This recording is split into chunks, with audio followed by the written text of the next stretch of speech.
Hello, everybody. Welcome. Hopefully, this all works the first time. I'm Salil or Dalk. I'm joined with Cybert or Silas, who was one of our producers on the TSL9 show and wrote out that adventure with me. How you doing, dude? I'm good. We've had a rough week here in my household, but I'm glad that it all worked out because we're feeling good over here. And TSL9 was such a fun event and such a fun show, such like a perfect coming together of everything that I'm glad that the day is perfect as well. Hell yeah! I just got a message. Uh-oh. Nah, it's not about this. It's about something else. I will respond to this real quick, and then we can get started. So yeah, director's retrospective on TSL9. It was We were live in Utrecht, the Netherlands, at the Team Liquid headquarters there. They've got a lovely office that they let us absolutely run rampant over and disrupt. And fortunately, pretty much their whole workforce was out at the time. So, Yeah, or they kicked everyone out of the office, I should say. Not that like everyone was just happened to be on vacation. So, we destroyed their office and we took over Nazgul's office yeah, where he normally works for the stream room. yeah. It was It was great. I mean, it was pretty lucky because it's surrounded by windows. It was, I don't think, Yeah. I don't think we had a much better spot to put the players other than Nazgul's office. But you know, Nazgul came from StarCraft. He was down for the sickness. Yeah. And he's got that custom art behind him, so, Yeah, yeah. it all worked out. I will say, I think I really enjoyed the TSL9 like aesthetic. It was a bit confusing because it kind of like mixed a lot of things together, but it somehow sort of worked. Right, and this is one of the nice things about TSL was the change of theme for Yeah, almost or maybe I think every show they have a different theme. And so yeah, it's like you get to do not the typical esports stuff. yeah. Got to play around and be just a bit more comical. Hollow Mind Zero, what's up? Honestly, if that event was a public event with audience, there would have been nowhere to put anybody. It was pretty tight as it already. Oh uh, yeah. Oh, Robbie. yeah, His finals day yeah. costume. I'm so glad he brought that. It was a really nice addition. Yeah. I remember when he was looking at buying that costume and he was like, "Can I expense this to the tournament?" Yeah, And I was just like, "You know what? I have no idea. I don't have the ability to sign off on that, but I hope you can because it's funny to just be a clown." And he was down for it. yeah. But yeah, like in terms of space, like this is literally the main entrance hallway into the space. So like if you go right, that hallway was decorated, and then if you go left, that was where our commentators were. So bit tough to like have people to watch the stream from inside this thing. But I Yeah. think it would have been cool if like outside the train station we could have set up like a projector and some speakers or something, because that like outdoor area. I remember when Brennan and I did the site visit for this show, there was actually like some Just Dance competition thing going on, like just outside the Oh. office. So it would have been cool. Yeah, and like their office is so centrally located with the train station right there. Yeah. It would have worked nice. This was And me and James working together on this edit with we had everything locked in on this top 5 plays, and then at the last minute the night before, they're like, "Actually, we want to swap out. I think it's the number 1 play in this." yeah. It's like the video has already been edited, it's been approved, like sponsors have signed off on it, Liquid has signed off on it. And then they're like, "Actually, we want to include this play." But it was a great play, Yeah. great moment. So, And it's like, of course, we have to include it. that's kind of one of the like really nice things about doing these like long storied tournaments and these like long leagues as well. Just so much content that you can grab from, which is both a blessing and a curse. There's so much content to grab from, but also it's like easier to put these sorts of things together because you have such a big breadth of stuff to work with. Right, right. It was such a rush. We had all of that prep time for, I don't know, 9 months before the event. But then, of Yeah. course, all of this kind of stuff really can't happen until like a couple of The weeks day before. A lot of before. these plays are Yeah. from the online event, and so it's like we had those VODs from a couple of weeks before. But yeah, all of this kind of stuff has to happen pretty late in the process. Yeah. What's up, Addy? How's it going? Hmm.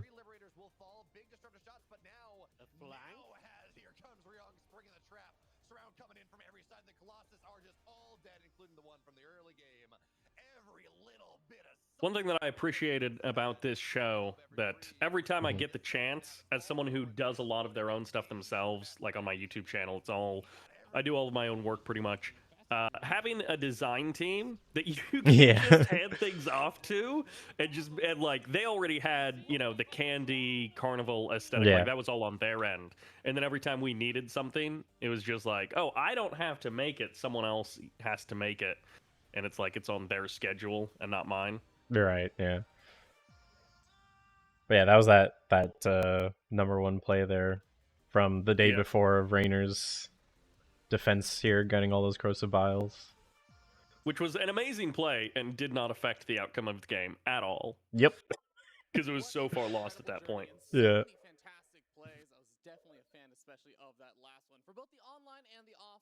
Another nice thing that's like unknown or Mhm. unnoticed on the stream is the advantage that we have with this office being relatively new to control some of the lighting. Yeah. There's a lot of lighting that just happens. Like here, Ravi's maybe underlit, but there's a lot of the lighting that was just handled by the location, which was nice. Yeah. But And also too, it means that we get like lots of different places to do these things, whereas like a lot of times you're yeah. struggling, you've got like one very specific spot because the lighting works for that. But like it was like, midsummer, bright days, lots of windows, lots of skylights, lots of actual lights. So it was pretty easy to like move Ravi around for like interviews, move him around for the intros, so that way it's like, you get more of the set, especially since there was so much decor for this show, perhaps too much, but Yeah, there was a lot of decor, yes. and the art company was very loud during their setup. But Very loud, uh, very slow, but it was fine. yeah, the amount of stuff that we had to work with, and also if someone said, "Oh, we're doing a stream," and like 80% of the building is just windows to the outside, and it's going to be in Yeah. the middle of the day, it's like, oh man, this is going to be a pain. We're going to be fighting that forever. But Mhm. with the decor, with the angles that we did Yeah. choose, it all kind of worked out, and we were able to make it work. Especially because, again, something that doesn't come across, there was very little gear. We went Yeah. to rent stuff from the rental house, and we kept having to like pivot and change order. And I Yeah. think they drove stuff in from one of their partner rental houses in like Belgium or something. Yeah. They had to drive a truck in with a bunch of gear for us. So it's like we had a bunch of stuff, but also they were just busy that time of year. Yeah, midsummer, everyone's shooting stuff. And Hmm. Utrecht, like the Netherlands itself is like quite a small country, so there's not that many rental houses. So like everyone's ordering from the same places. But luckily Yeah, Luxembourg yeah. was an hour drive away. So, there's a whole other Oh, country to pull Luxembourg, yeah. from. I think Yeah, that's what it yeah. was. I forget who was saying that, but they were like, "Yeah, they're driving it in from another country." And Yeah. it's like, "Oh my gosh!" But then, it's an hour away, so that's Yeah. actually very close. Yeah. I did really like our commentator positioning just because they have this like big LED wall here, which you can see in the back, and we actually got to use it quite a bit for the show. And it was really nice to be able to like have like live content behind the talent instead of just like a backdrop or whatever, or like a window. Um, there was a Yeah. lot of like repositioning we did for the commentator setup, because what we thought we were going to do from the site visit to what we thought we were going to do on day one of setup, which this show Oh had 4 yeah. days of setup, which is unheard of because it's not that big of a show, but we had a lot of time to mess around. But yeah, we like moved it like 2 or 3 times in that week to before we finally settled onto where we did, and I'm really happy with where we ended up. The lighting was a bit harsher, but it was pretty good. I'm glad that these clips are getting to show a second time. Yeah. It was great to shoot all of these hero shots. Myself and Oh no, now I'm dropping his name. But now, big thanks to Ravi for the idea for the chest bump. I was trying to think of what to do for Showtime and Cyril, and Ravi suggested like rock paper scissors and then a chest bump, and both of them worked out really well. And I just love the idea of how impressive Cyril is in game, and then Showtime just dwarfs him in real life. Yeah, yeah, that's quite the height difference here. um, honestly, Man, like, oh, all go of the ahead. art that they brought in, the balloon Yeah, sculptures, the like horse that he's sitting on from the merry-go-round, all of this kind of stuff. yeah. And the balloon animals and stuff was made by Fudd, who's like a longtime TLNet user. That's like his thing. So super cool Yeah. to meet him in person too. But like the live map vetoes is something that like I think a lot of StarCraft 2 tournaments just don't do these days anymore because it's too hard or whatever. But this is actually the same system that we use from Smash or like Call of Duty or Counter Strike and whatnot because map vetoes all kind of work the same way.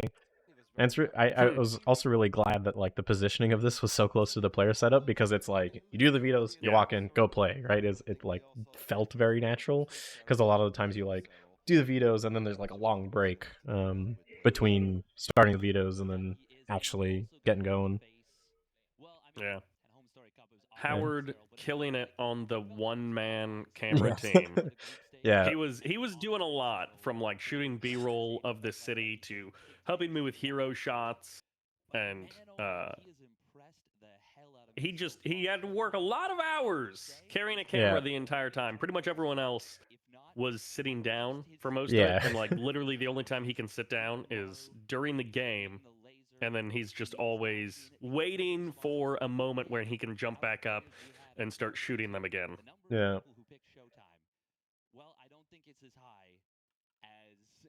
And like this is in Nazgul's office, like we were mentioning earlier off the top. Like it was interesting. You kind of see it like creates this sort of fishbowl effect. There's only this one wall on the side here behind Showtime that's like an actual wall that had a TV in it, so we put the logo on it. But like it's all glass. The other three walls, which is really helpful for us because when the game's going, we obviously don't want to mess with the players too much. Um, but it was kind of like the perfect spot. It's like an isolated sound booth with a window so we can shoot into it, and like it fits two people sitting head to head next to each other. And one of the other things too that was really that I liked a lot, and apparently a lot of people liked, was the player mics we had on the tables. I'll pause if I can find it, but like Mm, between games or like at the beginnings or ends of series, like people could actually hear what the players were saying to each other, which was cool. Um, in this series, I don't think much happened, but I know when like Raynor was playing, that like there was a lot of chatter, and everyone was like super cool to get to hear all that sort of stuff. yeah. Howard was our main camera op, and then Mathmal was his tag. I forget his real name. Was our sort of like secondary camera, mostly for the media day shoot.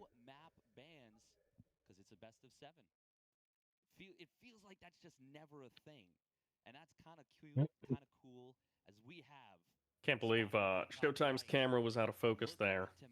Yeah, But one thing that was fun was the overlay for this event, actually changing up the StarCraft 2 overlay very yeah, slightly, slimming it down very slightly, making it very slightly smaller, and then also like your one of your suggestions was just squaring everything off, yeah, which is one of those like it's a very slight aesthetic choice, but it's everything that goes into making it a little bit different and a little bit special as yeah. opposed to just going with the defaults.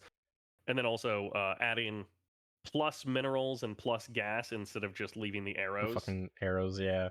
And Mm, so for those who don't indicator know, arrows. StarCraft 2 normally, so this second number here is your income, and that's your like active real-time income for minerals or gas if it's blue or green.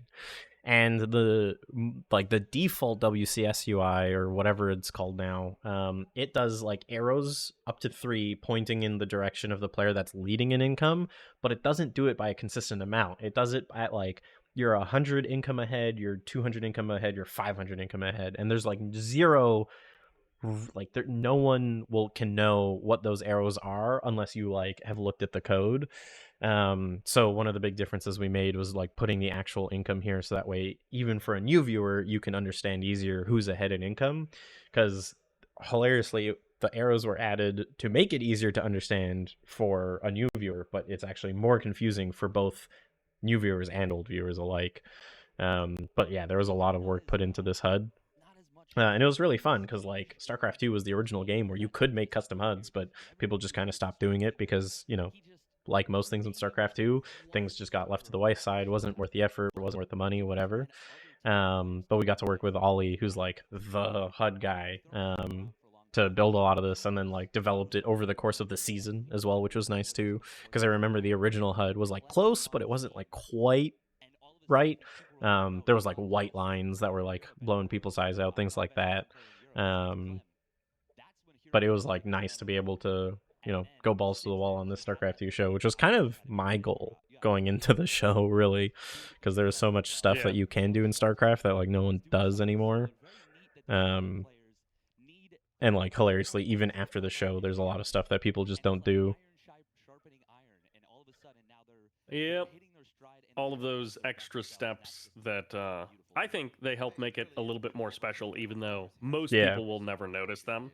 And it's like one of the things is having the randomized candy, because Yeah. the Team Liquid graphics team, they had all of these candy graphics. Yeah. And on upgrades, finishing, worker kills, all of the timers and indicators that stick out from the side of the StarCraft 2 UI, Ollie figured out a way to take a bunch of those candy assets and then randomize their position and the choice of the asset. And so Yeah. he was able to take graphic assets from the Liquid team and then randomize them. He also did something about the production tab. I don't remember what it was. If it was Chrono Boost indicator, yeah, it was Chrono Boost. That was specific. Okay. So you can kind of see it up here on the top left, like on this probe, you can actually see, what unit or building or whatever is getting Chrono Boosted, which is really cool. That was a new thing that we had for this. And then there was something else as well. From talking to him, it was a big pain in the. Yeah. It was a big pain to get that to work. And then, yeah, I think like, the main goal is like if you can make a custom HUD, like people should be able to look at like they see any screenshot and know immediately what tournament it's from, even if they didn't see the logo. Yeah. And that was kind of the goal, and I think we did a pretty good job at it, because like obviously no one else has done anything like this since, but like even when no unit selected, it shows the Team Liquid logo in the corner, things like that. Go a long way for making it easily recognizable. But then also we fixed a bunch of stuff too, because the default UI in StarCraft 2 for spectators, the timer is like slightly off center for some fucking reason. Things like that we also fixed along the way, and no one else has bothered to fix.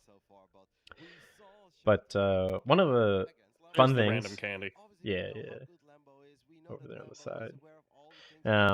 Kind of similar to if anyone watched my Genesis or Evo director's retrospective, but I don't like showing player cams all the time, and that goes for StarCraft 2 as well, because like I'll scroll back a bit. So I start off every map with showing them because, give sort of like the context of like, these are the players playing, and also during the early game they are usually a bit more reactive because there's a lot more specific things going on. But then after that, and this is where I'll start skipping forward through the games because it starts end up being a lot of the same. But like afterwards, I don't leave them up. But for StarCraft 2, it's a different reason than what I do in Smash and fighting games. The first one being there's a lot of visual information, because like if we pause here, there's so much shit on screen. So putting on two cameras, which don't add too much because they're usually like not doing anything, want to avoid that. But then also because with StarCraft 2, there's a much better pacing. It's not as fast paced as like Smash or fighting games are.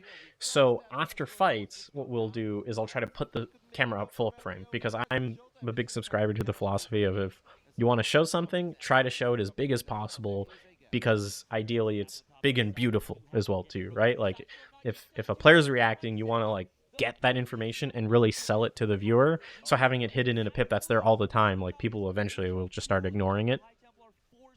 So one of the big things we did was do them live for player reacts, but then also bank it into replay and kind of like fake the player reacts a bit.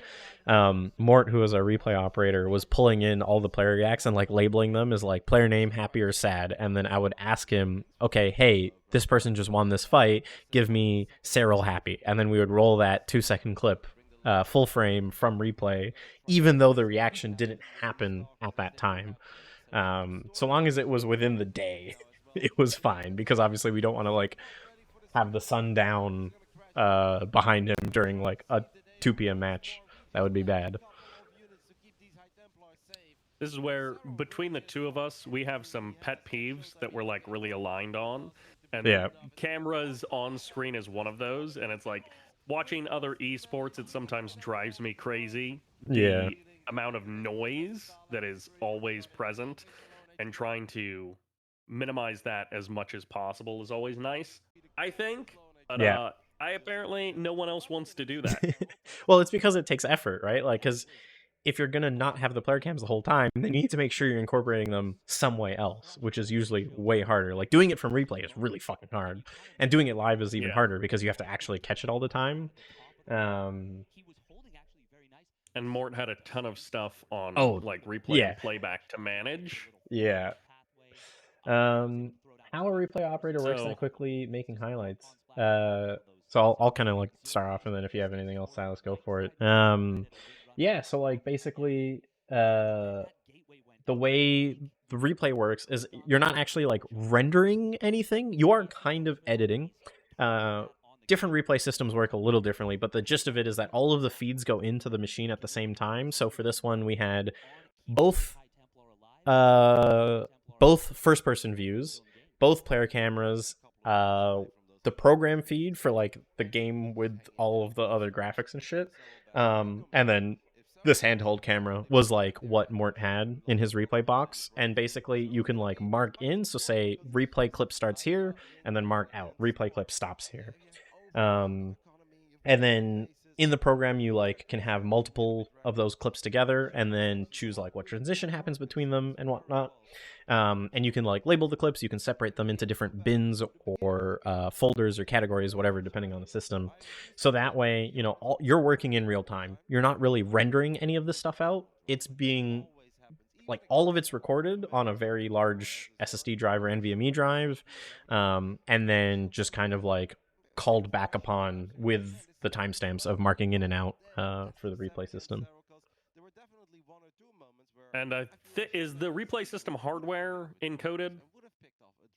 Yeah, no, I think it's software No? encoding.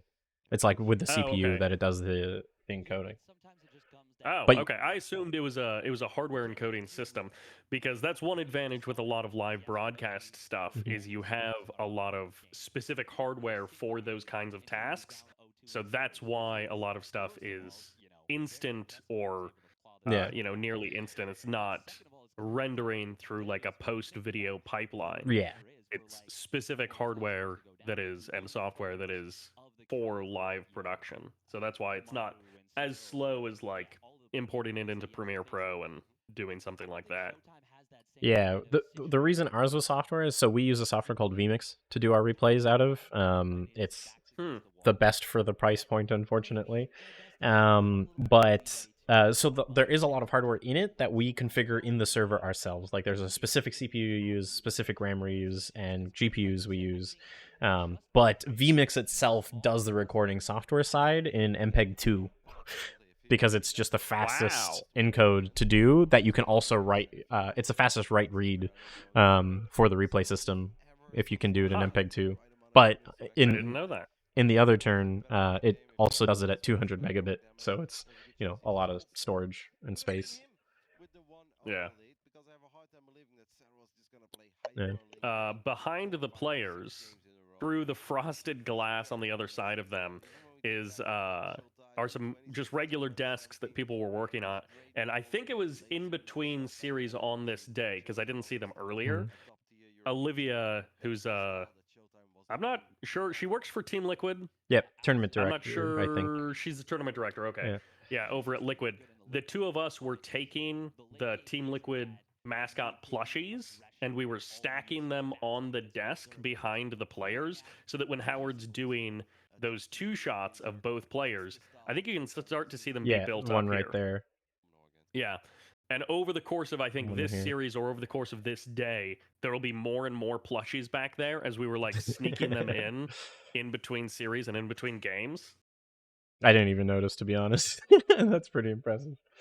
Yeah, that was one of those things. It's like Olivia and I Yeah. were both off to the left of camera working, and so I Mhm. was doing editing, and she was, I don't know, monitoring stream and stuff. Yeah, I think she was also responding to people in chat. probably. And yeah, and so we were in between stuff, stacking up stuff for the background to try and make those desks look different or better or be goofy. Mm. That's pretty cool. Yeah, and then getting into the beginning of the game here, it's kind of the same. For those that haven't watched StarCraft before, basically there's kind of like this uh sequence of events that you just do at the beginning of the game. It's less important now in the current version of StarCraft 2. It was more from beforehand, but you basically want to state where they are on the map and what race they're playing. And you do that one by one. So what we did at the beginning of every map, as just like all the StarCraft productions before us, was you have the observer do a thing into the player's base, and then you show them on camera, and then you go and do the next player and repeat it again. We screwed it up there. Yeah, it is Cutting what it games is. slightly too soon, but Yeah.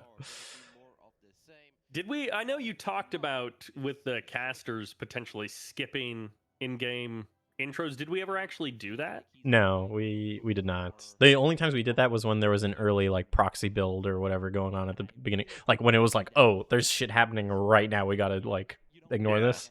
That was the only times I ended Because up skipping it. obviously Cyril is always going to be Zerg. Showtime Yeah. is always going to be Protoss.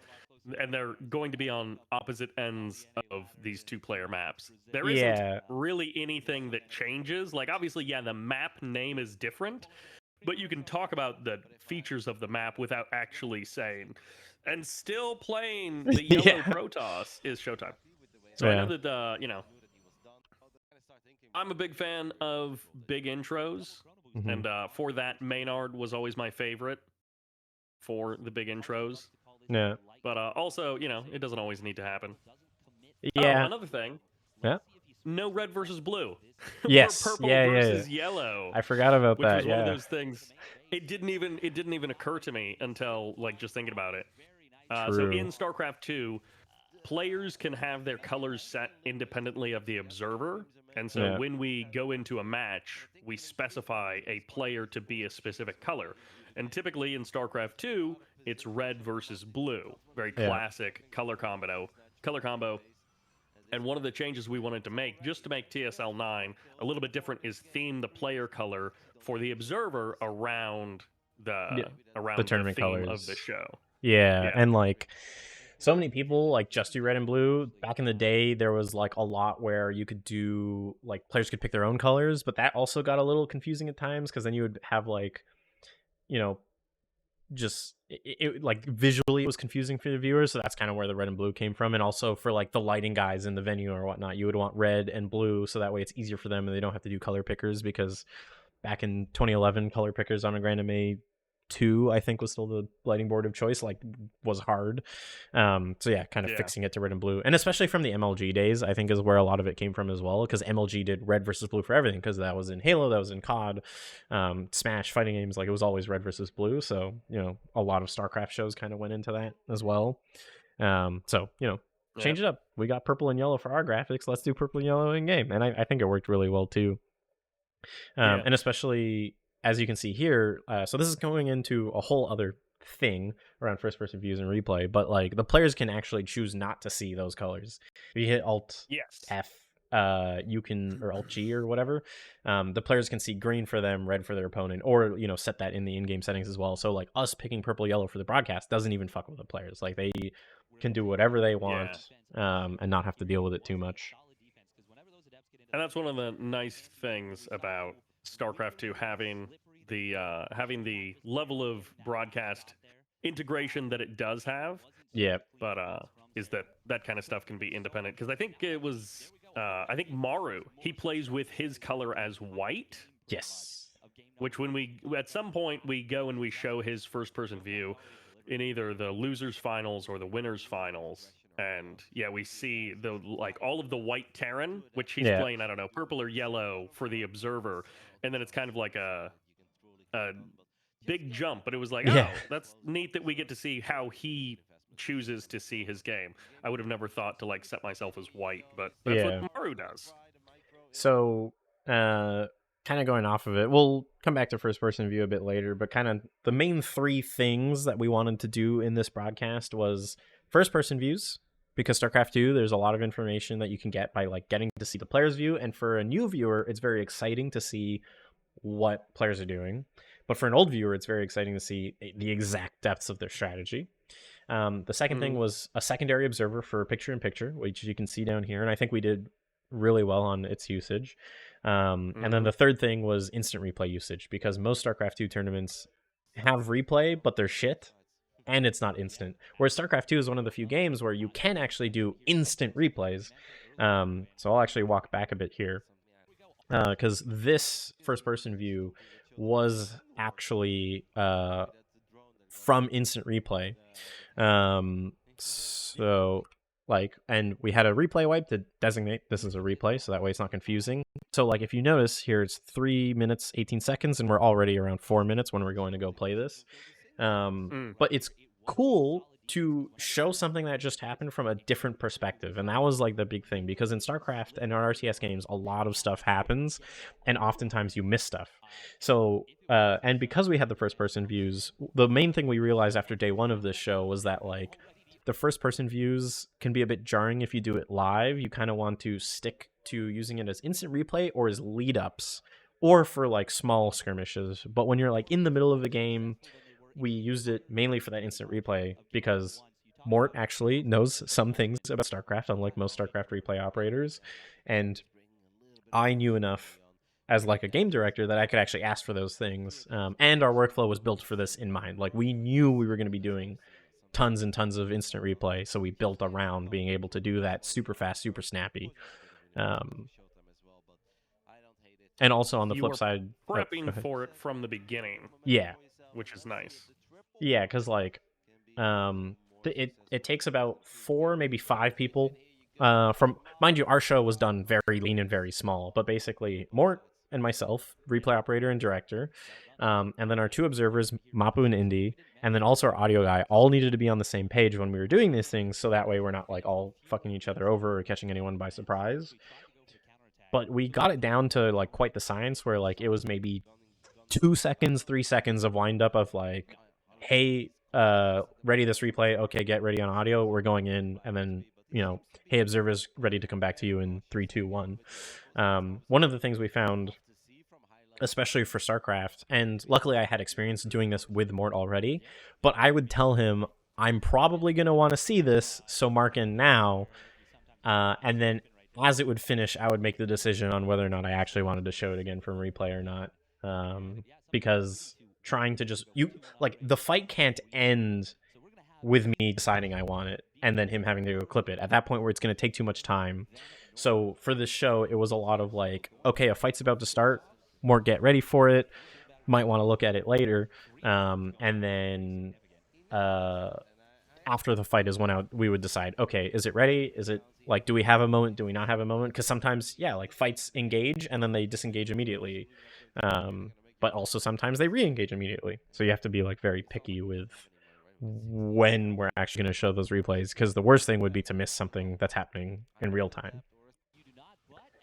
Yeah, and this is StarCraft is one of those games that pace-wise you have very big windows for replays, and then Yeah, they get smaller and smaller and smaller yeah, generally as the game goes on. And so when you're approaching the final stages of the game, unless it's like 45 minutes or something, usually you don't have a lot of time to actually jump into a lengthy replay. You might yeah. have a few seconds, and then someone's posturing to do something else. So that was always a fight that you guys were on, is like, do we even have time to jump into this replay? Yeah, and like you know, there would be times where like they're like posturing against each other on a ramp or something, and then it's like, oh, they actually just sat there for 20 seconds. We could have done this replay, but Yeah. that's kind of how it Yep. is. But much like Yeah. in other games, like if you have that replay, you can always do it later after the map is over. You can come back and do it. So you know, you're never like super owned, super bad. Um, but yeah, and especially in a game like StarCraft 2, and towards the second thing of having pictures in pictures, of course, yeah. So like, there's a lot of stuff going on the map at any one given time. So having picture in picture to be able to like better showcase what's going on around the map, I think we did a really good job on, because there was a lot of people that like did not. A lot of productions don't have even the picture in picture. If they have a secondary observer, they aren't using it very well. And one of the big things that we did is we actually gave our observers, Mapu and Indy, the ability to toggle in and out the secondary pip. It didn't have to rely on like me to do that. You know, if they were working together, communicating a lot, they had the buttons right next to each other to bring in picture in pictures. If they wanted to show a first person view, they could do that. You know, making sure the observers have all the control that they need. The only bits that I ended up doing were first person views and the instant replays. That's where like kind of I was doing in game direction, and then like any camera cuts in game for like player pips and stuff. I did not remember that was Mapu and Indy that were making those calls, Yep. because it happens early game when there's literally nothing. Yep. They'll obs two different overlords, Yep. almost like as a joke, because there's literally nothing going on. Pretty But much, yeah. go back real quick. I got a fun fact. Pause on the map logos. The map logo. We've Like seen them that a one? couple of times, but oh no, now this is gonna be the one spot where we don't have them. There you go. Right there. So one of the fun facts about StarCraft 2 being a 2010 release game is the file format that you have to put graphics in to get them appear on the map. I think it's DDS. Yep. And I think we had to, because it's if you are not a game developer and there's some other discipline that uses that file format, it is one of those things that getting the logos onto the map was actually very annoying, because the system that does it is So 14 old. years old. Yeah. And it's like it was built for tech from 2010 basically. Yeah, you like literally have to convert it to like an NVIDIA texture file. Yes. And the Yeah. Photoshop plugin to convert these hasn't been maintained in years. So like trying to figure this out was kind of a That's what it pain. was. Yeah. Yeah. It was like there was some guide Yeah. from years ago, and it's like, oh, just use this Photoshop plugin, but that Photoshop plugin either doesn't exist anymore or it doesn't work. And Yeah. then I think it was like, oh yeah, use paint.net. Yep. And like paint.net has a DDS exporter. And so we did a bunch of versions of the logo treatment for Liquid and the sponsors to approve. And then Yeah. eventually we got it. And one of the things that I didn't realize when going into it is that the map lighting and the map color correction affects those logos as well. Yep. And so we had to do a bunch of tweaking on what the logos, the like brightness values of the logo, because the map settings would affect it, and sometimes it would be like glow and bloomed out like crazy. Right. It's one of those things that like you would never expect that, and you're like, oh, we have so much time for this event, and then it's like, Yeah. yeah, but we spent 2 days just trying to get the logos to look good and like be the way that the sponsors and the event Yeah. host want them.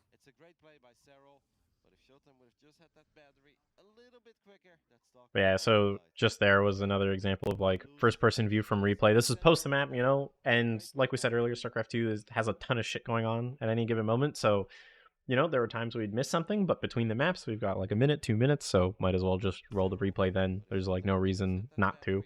Fill the time, give people a bit more context, and give people alternate perspective.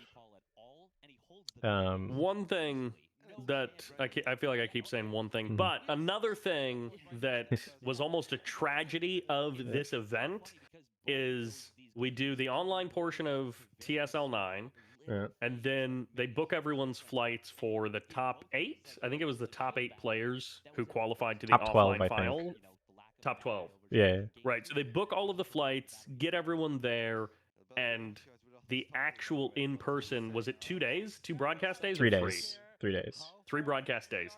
And if anyone has worked in anything in live or any kind of event work, you know day 1 is where you find a lot of your problems. Doesn't matter Yeah. how much prep you've done, doesn't matter who's working on the team. Like, if it's not a preset studio show, and even with preset studio shows where you have everything built in, like, you still have problems on day 1. Yeah. So we've got this great event. We've put all of this time and work and like love into this event.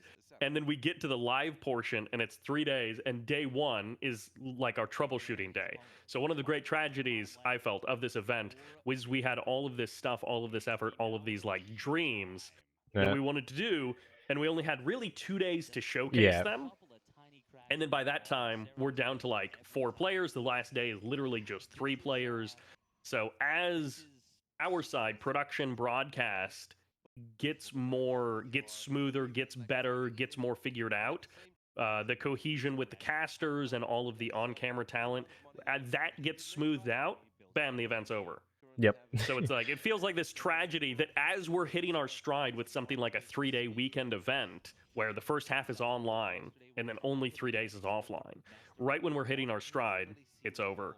And we never get to really like go Yeah. full power with like, weeks of broadcast or days and days of broadcast. I mean, everything's just a rehearsal for grand finals. Is the unfortunate part of on the road shows. That's just kind of how it goes. Yeah. Yeah, but it makes me sad. Yeah, Because I for wish sure. that we could have done a show like this, but for, like a whole WCS season, Yeah. where it's like, 8 weeks of broadcasts or whatever. But Yeah. it was a super fun event. One of the nice touches, I think you guys brought this in from one of your previous shows, is on the first person view, matting the camera to Yeah. match the in-game UI, so As that best like we for could. Zerg or Protoss or Terran, yeah, Yeah. that the camera kind of fits inside of the UI and covers up like the command card. Yeah. So like because we use OBS for everything, it was actually really easy to do stuff like this, which hilariously I had this conversation with Indy as he was prepping for I Am Katowice because he was the game director for that, and we were kind of like talking through things that like we did nice at TSL that he would want to do at Katowice. And like embedding graphics and cameras into sources is really easy in OBS, really hard to do in regular hardware switchers. But so one of the big things is like the UI has a sort of cut, and I like had this mat from 2019 StarCraft 2 show, so we used it again to like put the camera in the command card, just a little bit nicer, embedding the name card into it, putting the sponsor rotator onto it, so that way you could see what was going on a bit easier. Because like if you go into a first person view, and especially if it's a mirror matchup, so it's like Zerg versus Zerg or Terran versus Terran or something, and you go into this first person view, it's very hard to understand who is who off of a glance. And that's why like the name tag is super huge. That's why the camera is super huge, because that way, even if you don't know the game super well, you can like be like, oh, this is Serral. It says it. It's nice and big. It's yellow. It's bold. It's easy to figure it out. Because just looking at the mini map like isn't the easiest thing to remember. So that was one of the things we really tried to put in a lot of effort towards. First person view in general, we put in like a lot of love into this. The first person views were delayed by like 750 milliseconds, so that way the time it took us to wipe from the live observer feed into the first person view, we wouldn't miss anything. And again, because we're using OBS, it's actually really easy to do that sort of stuff. You just add a delay filter on it, and then it works super well. And we can do a lot of cool stuff. Like we were just game capturing the players' feeds. We can capture just the audio of StarCraft 2 because we were actually sending it via NDI. One of the rare times I actually prefer using NDI. But then also we made sure that on the players' computers, it was lower priority for the NDI send. So that way their game is always in full frame rate, and sometimes ours took some hits, but like we aren't messing with the players doing it this way. And they can have it in 240 hertz or whatever, and ours was in 60, like already normalized, which was pretty important. That's another thing that has come a long way in the last, I don't know, 10 years, is how much stuff you can do in the background and still have the game run fine. which is one advantage of this is not, I don't know, Cyberpunk 2070 or something. Like, Yeah. strategy games are good for this. Like, they still generally run well, they look good for the Mhm. players, and then you can also do some stuff on the back end where you're sending, I assume, 1080p 60. Yeah. Yeah, you can send 1080p 60, like have OBS processing it separately, send it out, and it's not taking. They're not taking a hit to performance, which is one of those things that I don't know, 10 years ago would Yeah. have been Impossible. impossible. That is not even a problem today. Yep.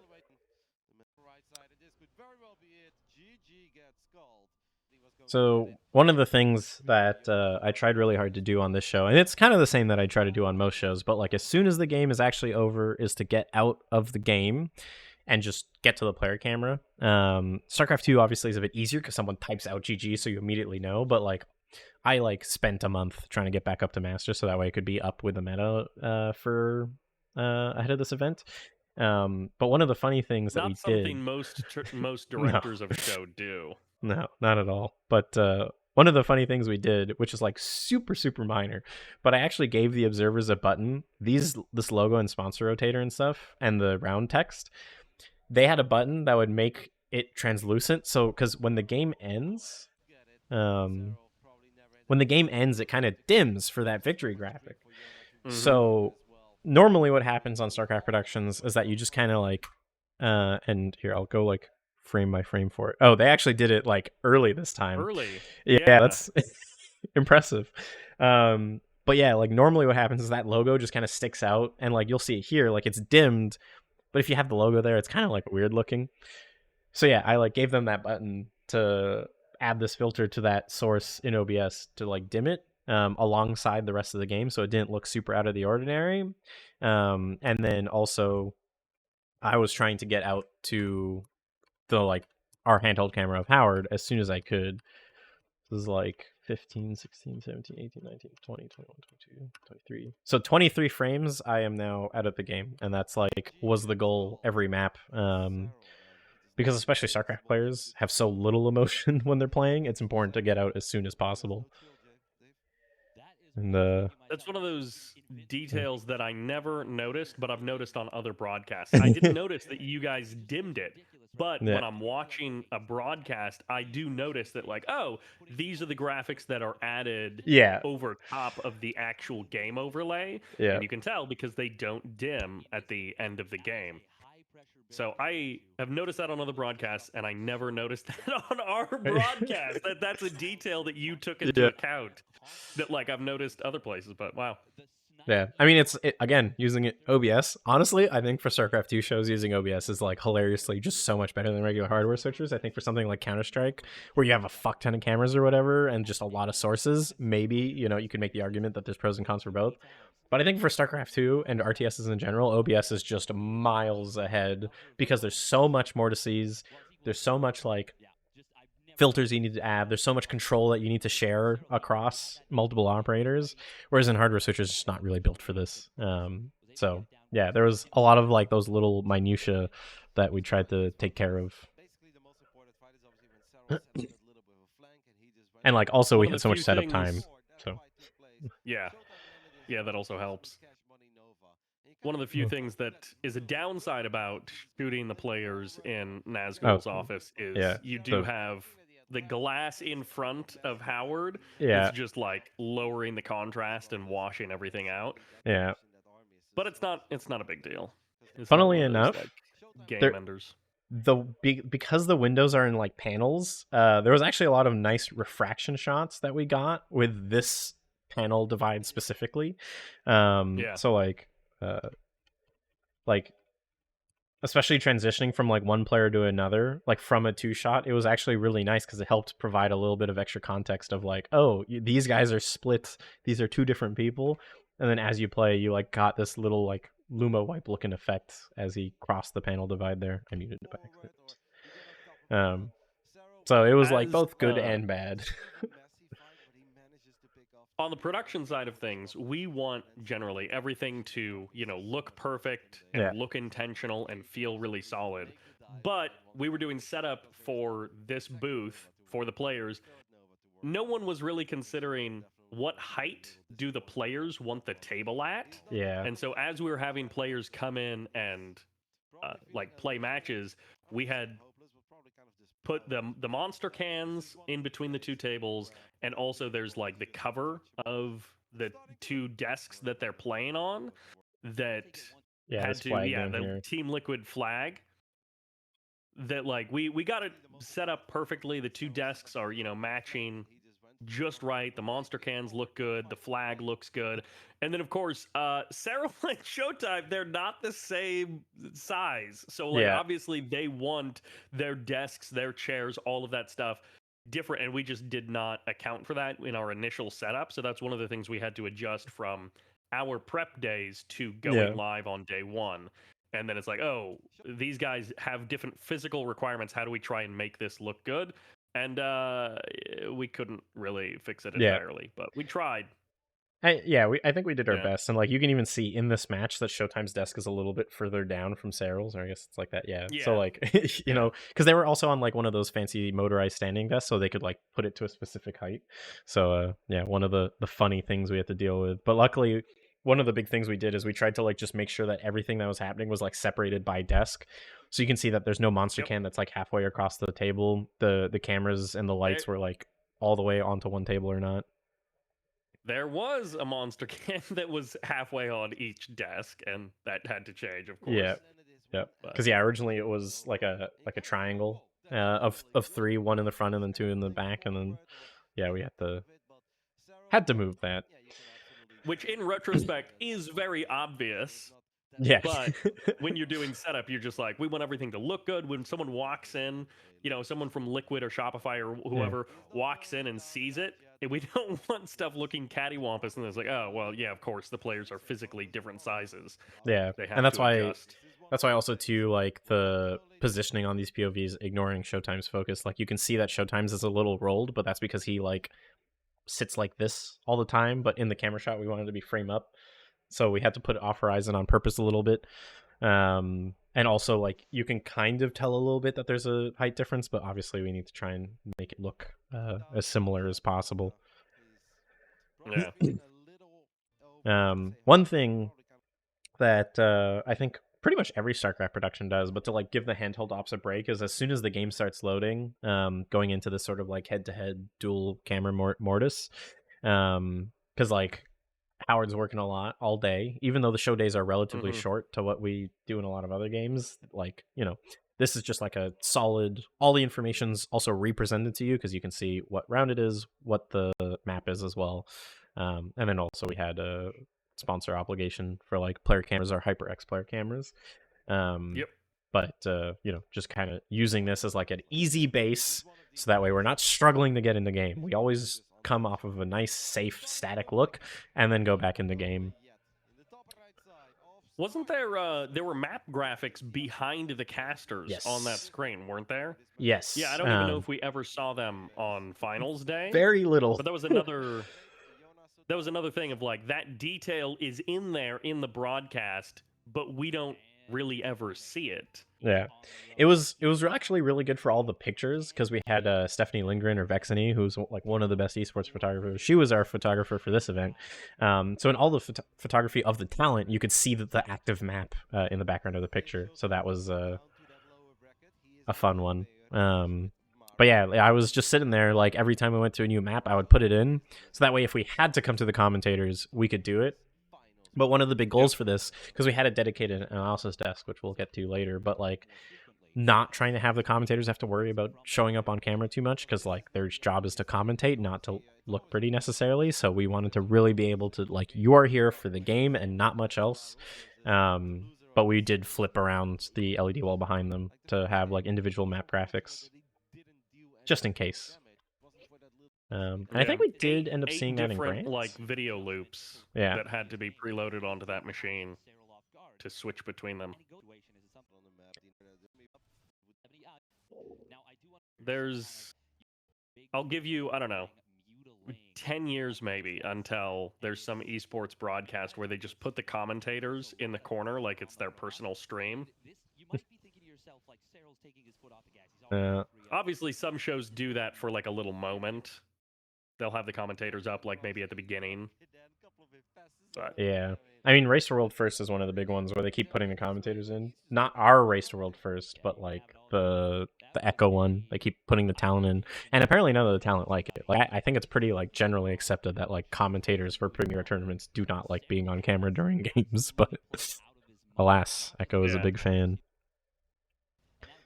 this is This is a long where fucking game. personal habits with streams and what you do in a broadcast Dr. show Fashion. can be very different. No. Luckily, StarCraft is such a non-TikTok game because it's so long. Like this is a 25-minute long game. Though to be fair, there's a lot of shit going on. So it is a Subway Surfer adjacent. You know, like you've always have stuff happening. Man, this is a long fucking game. What the? Oh, this was one of the longest games we had, I think, because it took like 40 minutes. Sheesh. Yeah, 42 good minute thing game.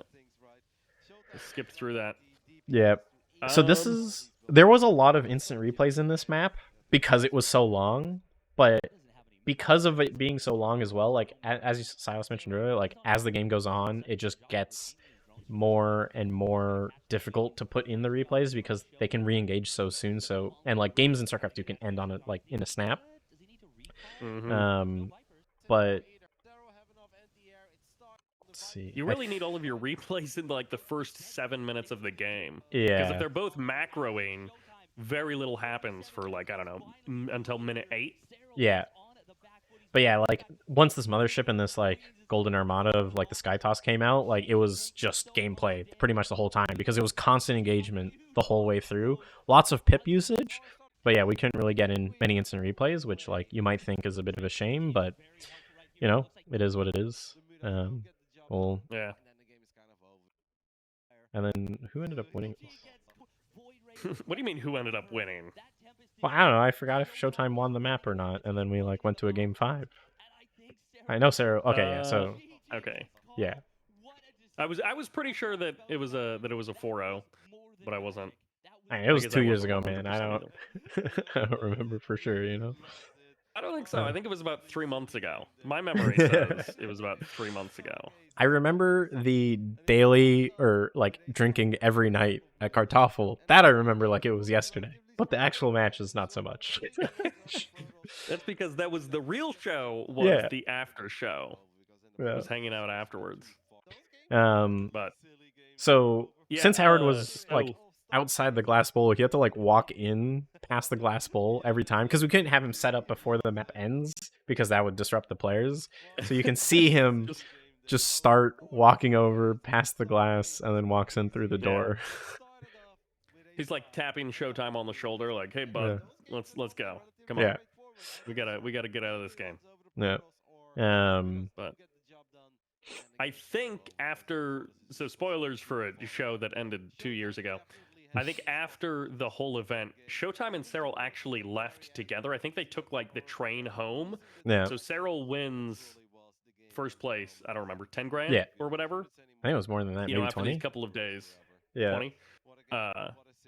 So he wins his prize, and it felt like about 10 minutes later, he's like out the door with his backpack, he and Showtime going to like catch the train and head home. Yeah. Just such a very casual, for what for us was like a big monumental event, for him it was just like very casual. It was like, Tuesday. Oh, got another one. Bye. Yeah. Thanks for the buddy. I'm out. Yeah. I think, not having a live audience did suck a little bit, but I think it actually ended up letting us end up in a situation where the players were way more comfortable and there was way more chill, and like we got so much more emotion out of every player.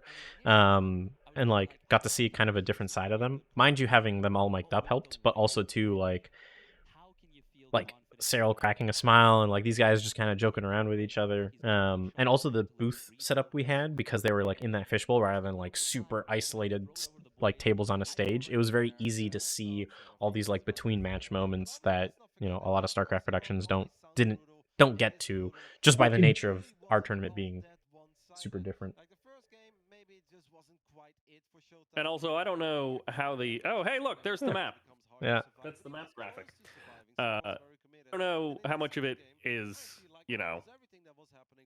performance, but the players they all seem to reasonably get along well with each Yeah. other, and like obviously they have real friendships between at least some of them. And so, in between those matches, it was very casual, or it seemed very casual between the players, getting to see all of those authentic moments that you don't get when the stage is gigantic, when there's Yeah. a million lights and there's 100,000 people there, which that is not what TSL has ever been. And hey, we're into the analyst desk. Yeah. Also, James, I see you hopped in. What's up, dude? Well, Sound James? Oh, Editor James. Editor James, indeed. All right. Well, your mic's not coming through. Welcome to the club. But yeah, we had. Oh, there we go. Hey! How's it going, dude? Doing all right. No, I didn't have my mic plugged in because I just want to let you guys do your thing while just listening in. Kind of, kind of cool to get the TD perspective on the event. Oh yeah, man. Well, yeah, you're welcome to hang out and chill. That's cool. It's we're 1/3 of the way in. 2 more series to go.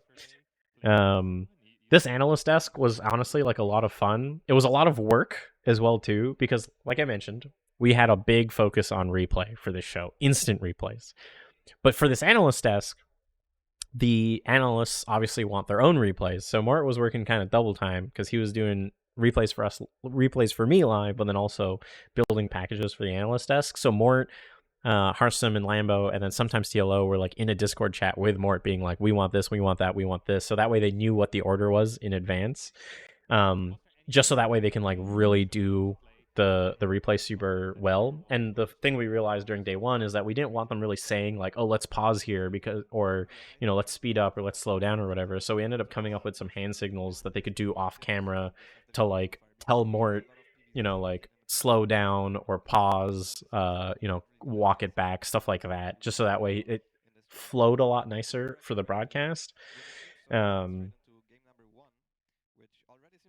we it was had oh, go ahead. well, behind them is actually a trophy case. Yeah, which we were thinking, we'll have these trophies there, and then we didn't realize that the Art Deco team was coming in to like cover block all of that all of up it. with like step and repeat type stuff. Yeah. So, which ended up, it's its own thing. Yeah, and you can kind of see like the floor there. But yeah, since the focus here was just on like analysis, we didn't really it was just a one camera thing. Like it wasn't supposed to be super big, and these were like short segments too. But I ended up really liking how it worked because yeah, like the commentators didn't have to linger too much. It was Harson and Lambo, get in the chairs, throw on your headsets. Mort, you got your replays. All right, cool. Let's go to the analysis, and commentators can take a break. They can focus on commentating, and then all of these replay reels are actually like really detailed, really well done. Gives us time to swap out PCs in the Yep. main room. Get the next players ready. Yeah. Originally, we tried wanting to have a lot more first-person views in these replay analysis, but what we ended up finding out was that because you end up jumping around so much, it's hard to like get that context out without the observer view. So we ended up saving first-person views for like between maps or instant replays, and then sticking to observer view for these like post-match analysis melts. And right now, I am outside with Maru, shooting Maru's hero shots for finals day. Because obviously, coming into the last day, we know it's Showtime versus Serral, but then we don't know who's versus Maru in the lower bracket, and then we don't know who's in the grand final. So we have to shoot different setups for the hero shots so that we can run each player independently and mix and match on the fly. Serral versus Showtime, we know that match is coming up, so we shoot that with the chest bump. But then after that, we need isolated shots of Showtime, Serral, and Maru. And Maru was nice enough that he stopped practicing on this day, which he had tons of time to practice. But he was willing to stop practicing on this day, go outside with me, and we got this second set of hero shots because his first match was versus Hero, CJ Hero. or I guess he wasn't on CJ at this time, but, Yeah, but he was against CJ Hero originally, and so Maru's shots were with CJ Hero, but then Maru made it to the final day, and so he was Yeah. nice enough to go back outside and shoot a second set of hero shots, which is where we got the rock, paper, scissors that we see in the hero shots at the end. I'm just gonna skip Or in through the most of this analysis because this last map went on forever, and so did the whole series. So this was like Yeah. a 10-minute segment or some shit. I didn't realize. Oh, here's kind of where we can see the use of hand signals a bit. I'm gonna turn this up. At this point, it also felt like Sarah was kind of giving up the fight for the I bottom base think- a little bit, and instead decided to focus a lot on the top side.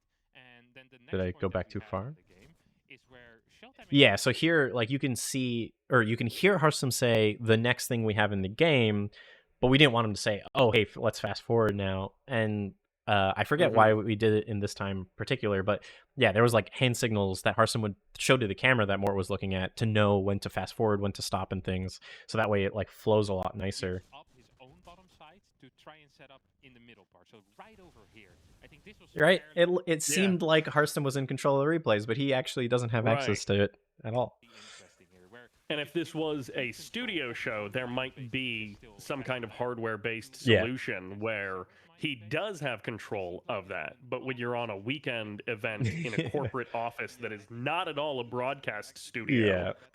and you have to put these solutions together on the day, or, well, you guys could prep and then make it work on the day.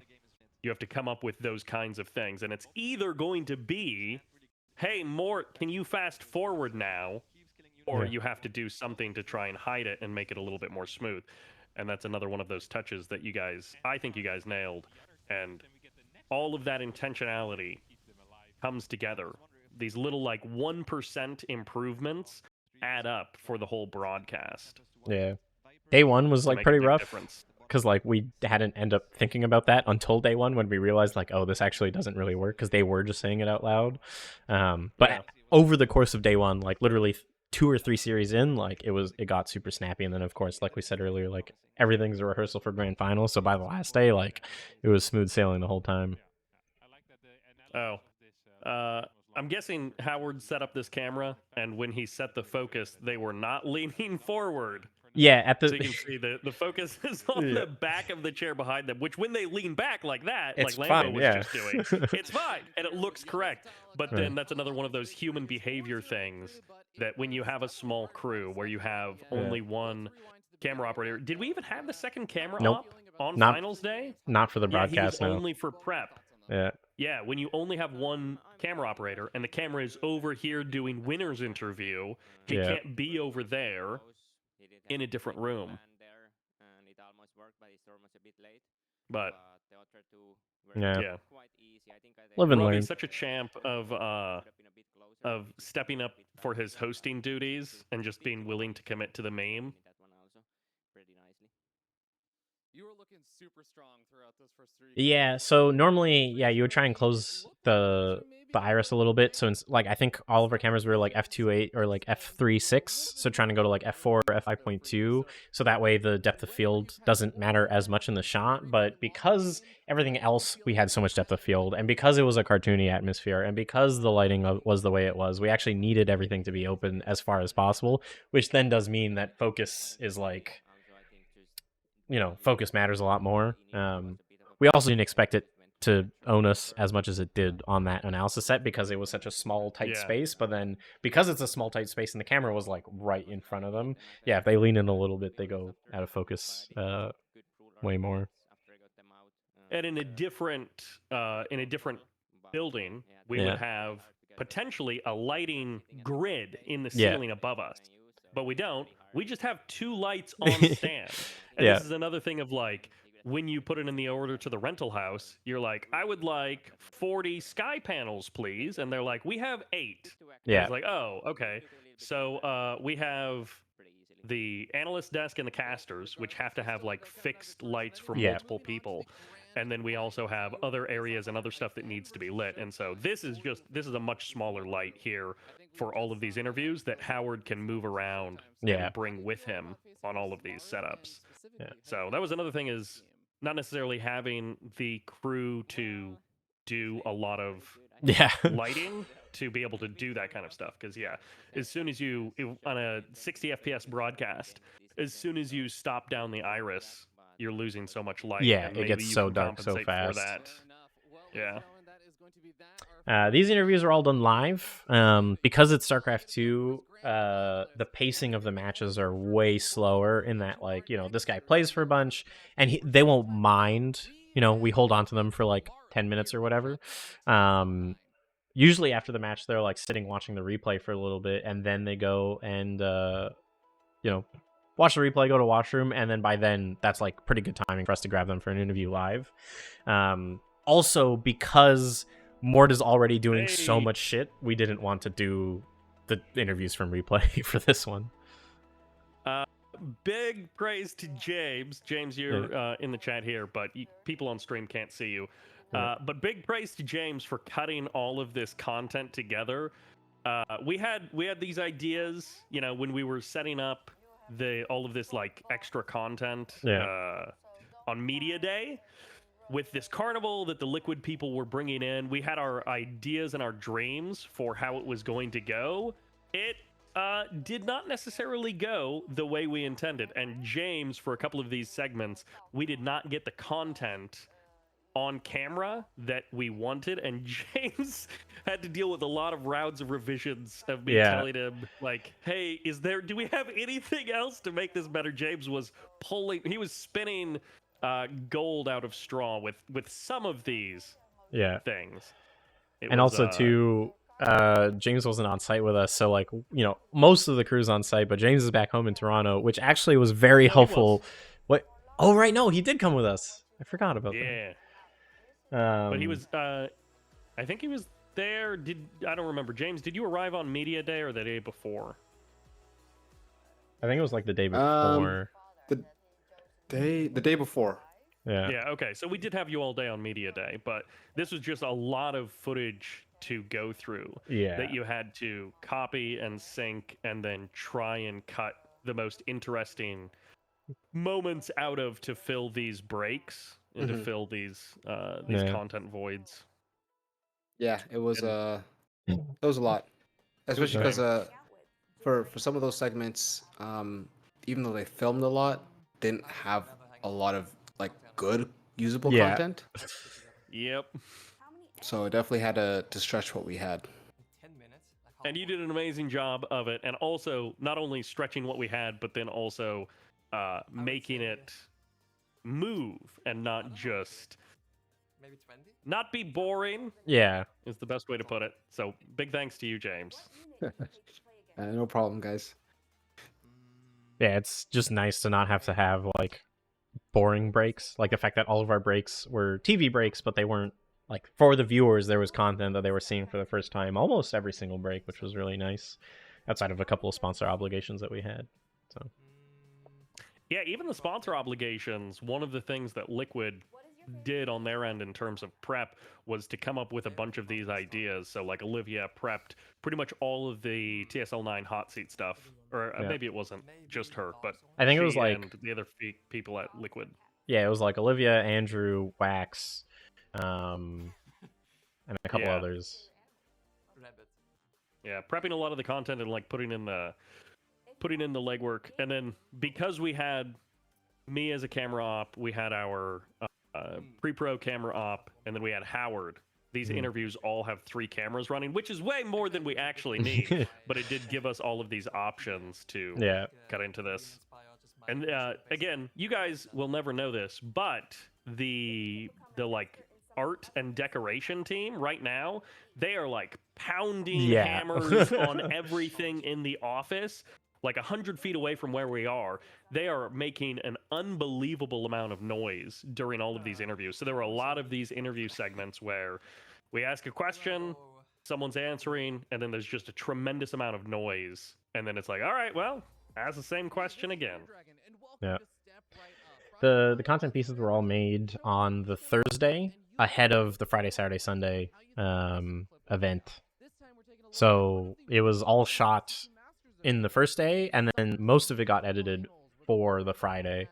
So Some of it, like the step right up, I think was done in advance though, because there was a lot of content pieces from the Yes. online stuff that was like 2 weeks earlier that we could reuse. But again, this is Andrew and Olivia mostly, like Yeah. going through all of these clips and finding these moments for Step Right Up.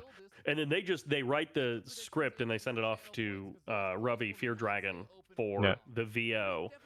And then, so they did a lot of the legwork to actually make this stuff happen. So, Yeah. In it's terms nice of to have partners, production Yes. partners who are passionate and put in that kind of legwork and not just say like, we want content. And then it's like, oh, what does that mean? But Yeah, and also them finding the content beforehand yeah, kind of allows us to focus more on other things like the presentation being nicer. I think I remember one of the first pieces I worked on was like the top 5 countdown or the top 10 countdown, and then Okay, because yeah. we had the clips already, we could focus more on like making the presentation look good. All right, let's get some nice animated sparkles for the top 3 because there'll be like metal finishes, building out what's the word I'm looking for? Basically templates so that Right. to make our experience like smoother, and like that stuff that you can do more when like ahead of time what you're making, and 2 things like them going through and finding the clips that they want, like that saves a ton of time on our end and kind of gives us more time and opportunity to kind of spruce things and make it more aesthetically pleasing, as Yeah. well as a better workflow. Yeah, because during all of this, James, who you just heard talking, he's not just working on TSL9. He's got other obligations with work. So he was just, coming in for a couple of days on this. And so having James be able to actually focus on execution and not on trying to do all of the legwork was, tremendously helpful. So a lot of people doing parts of jobs to come together to make the whole. Answering. I will say, Oh, go ahead. this overlay, I'm sorry to talk over you again, Dolk, but No, you're good. this overlay, we probably could have done a better job, but we produced some of this stuff for the online portion, Yeah. which then didn't have this 2 sets of overlays nested within each other. Yeah. So we made some of the content for a different venue, essentially. This is Brendan on the drone. He got Oh, these true. amazing Brendan drone shot the shots of gyp. this I castle. forgot about that. Yeah, Ugh. we drove out to this castle, but Yeah. the instructions got messed up or something, and we got there basically as they were closed. And so we were like, we're gonna go inside and we're gonna see this castle, and then we couldn't get inside. And we Nice. literally arrived like minutes after they had closed. That's this me.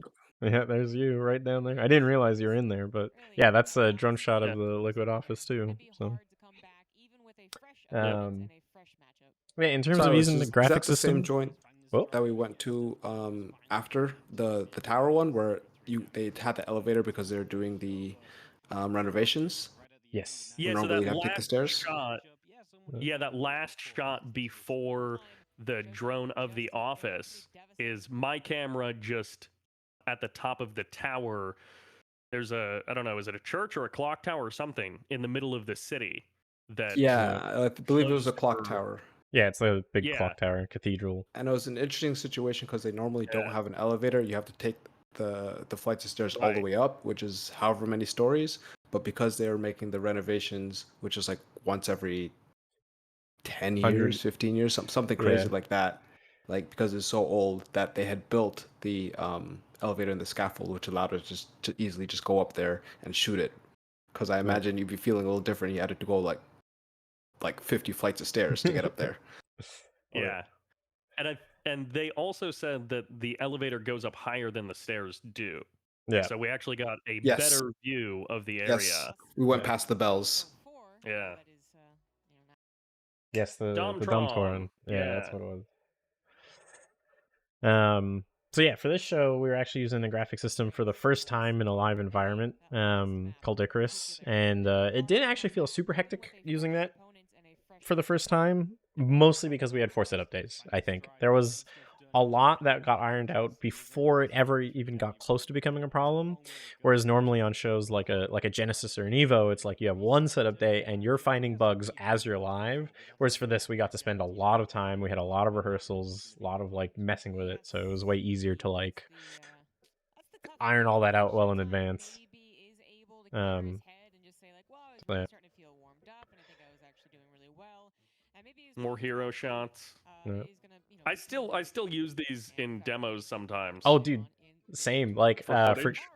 for Kumite Canada, I literally ended up giving these as a reference because I wanted to do it again this past Saturday for the Street Fighter players. Nice. And then big thanks to Ravi for the idea of having them do rock, paper, scissors. And of course, the trick there is Showtime is playing rock, paper, scissors actually against Cyril, and Maru is playing against no one. Actually, Yeah. I think Maru was playing against the translator. Yeah. I think Wax. Yep. And not against anyone. And so this is a total fake split screen that are literally days apart. This is 2 or 3 days apart. These two shots. Yep. It's all a lie. Yep. And then they get a tie. Yeah. It is very possible that he will find his revenge. Alright, at once versus a Protoss. Music on this show was actually a big thing because like they gave us a bunch of like circus music. And it was really fun to have Cal, our audio guy, like go through and pick all the different segment tracks for like coming back in from break, for the map videos, for full screen graphics, all that sort of stuff. I don't remember the actual words for it, but like rock, paper, scissors, they do it so fast. They're like, Cal and I went on a mini drinking tour around the city on one of our prep days because we went out a few days early to enjoy the beautiful city of Utrecht. And Cal and I, we were just hanging out one day. I don't know, maybe you were off doing prep or something, and we just walked around the city and stopped at 2 or 3 different bars and just drank at a couple of different places and had a really fun casual day. And that was one of the fun things from my perspective because I've worked with you on some shows. We did some StarCraft casting that I think about, and I forget that we did. We casted some tournament, some online cup with a very green theme like a decade ago together. And we've worked together. Yeah. And then you've worked with all of these other people, and then you brought together like your super team. And so I got to meet all of these incredible, talented people that you've met and that you've known for all of these years. And then I finally got to meet a lot of them. And so for me, it was super fun to meet all of these people and hang out with them. And it did feel very much like there's more plushies on those desks. Yep. It did feel very much like a super team coming together for this one event. Yeah. That was kind of the goal from our end because like StarCraft 2 productions require people that know StarCraft 2. So like our audio guy Cal, he loves StarCraft 2, still watches GSL. Mort got to Diamond in Early Wings of Liberty, has done a ton of StarCraft 2 with us. Brendan, our project manager, likes StarCraft 2. Obviously, we are huge fans. Who else? Dean was a big StarCraft guy, more on Brood War, much like myself, but like, you know, he's worked on a bunch of StarCraft 2 with us. Dave Tioli, he's a big StarCraft 2 hater. yeah. Dave Tioli's a big fan of StarCraft as well. You know, like we tried to get anyone and everyone that like liked StarCraft from our crew, which wasn't that many people, so it made it pretty easy to pick. But we tried to get them on the show because when you put people that really enjoy the content that they're going to have to produce, it means that the things that they produce is just way better. They'll put in a lot more effort and like go that extra mile, or like also they'll just be able to come up with ideas of stuff that like, you know, kind of like how we were dimming the graphics at the end of a match. Like that's something that a lot of people don't think about, whereas for me, I've watched so much of it and ingested so much of it that I'm like, oh, this is a thing we can do to make like such a minute improvement that would still help a ton. Yeah, this shot compared to the earlier one, there's a ton more plushies, but then also Maru's hand fan, which is not one of those things that when you're doing production, you're like, and we're going to have a player's hand fan here, just sitting out on the table. But, you know, that's Maru's personality. He's got the like plain water glass as well. Everything else is themed and branded for Team Liquid. And he's just got the water glass from the kitchen. Yeah, the IKEA glass. Yeah. As much as Sarah would hope for, but we kind of just default assume he'll get there. Yeah, no concern for Sarah actually getting to Katowice, right? That's going to happen. We know it is. And then actually right here is, you can see we put the player mics on the base of the monitors. And these player mics are really interesting because the way that they capture is very, they're called boundary mics. So it captures everything in front of them and nothing behind them. So we could put both mics like this And even though they both go up at the same time, they're not actually getting what the other mic is getting, which is really helpful for scenarios like this where, like, we're getting their keyboards, their voices, but not, overlapping each other. Yeah. I'm going to run to the washroom real quick, but I'll leave this rolling since I'll be back in like 60 seconds. So Okay. feel free to chat with the chat while I go relieve myself. BRB. I think by this point, James, were you done editing? At this point in the broadcast? Is this finals day? Yes, this is finals day. Yeah, I was done. Yeah, so for this kind of a broadcast, everything is building. And on day 1, day 2, James and I are both editing content. James, you had cut together the special video for like day 1 on the pre-production day, and then the special for day 2 got approved, I think, on like day 1. So James is off to the left of this setup on another desk working away at editing, but I think by this point he was gone off to explore the city, maybe. Or were you watching? No, I went off to explore the city. Yeah, for the content creators or video editors or whatever, generally you want to have all your content done before the final broadcast day. Optimally, in a perfect world, content is like 90% of the content is done before like the first day, but obviously we don't live in a perfect world, and some content has to be like live. But generally, yeah, you want to have everything done before the last day, because the last thing you want to do on finals day is also be scrambling about some content that's like not finished. James pulled a lot of long editing days to get us to that point, with cutting down 2 or 3 cameras from front of some of those content shoots and cutting it down to just the good stuff. Yeah, if I remember correctly, I came in a day or two before media day and started setting up. Even though it was technically for me it was an off day, it was just like I'd rather set up now, so on the media day we can just focus on like getting our workflow correct, getting the content right, rather than having to make sure my setup is correct and works and I'm connected to the interface. Then yeah, on media day, getting the media. Or actually no, I think I came 2 days before media day, and the day before media day, I was working on like the top tens, stuff like that. The content where we pretty much had everything already done, and nothing had to be filmed. So working on that, and then on media day, we filmed the media stuff, and then basically half the day is like kind of putting everything together and organizing it before we actually start editing the content.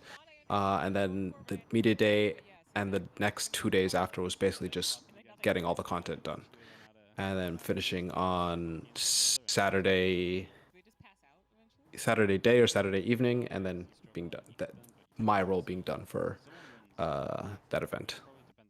Yeah. And on the editing side, the only thing we had left to do from here was just updating the player hero shots. And we can't do that until we know who the players are.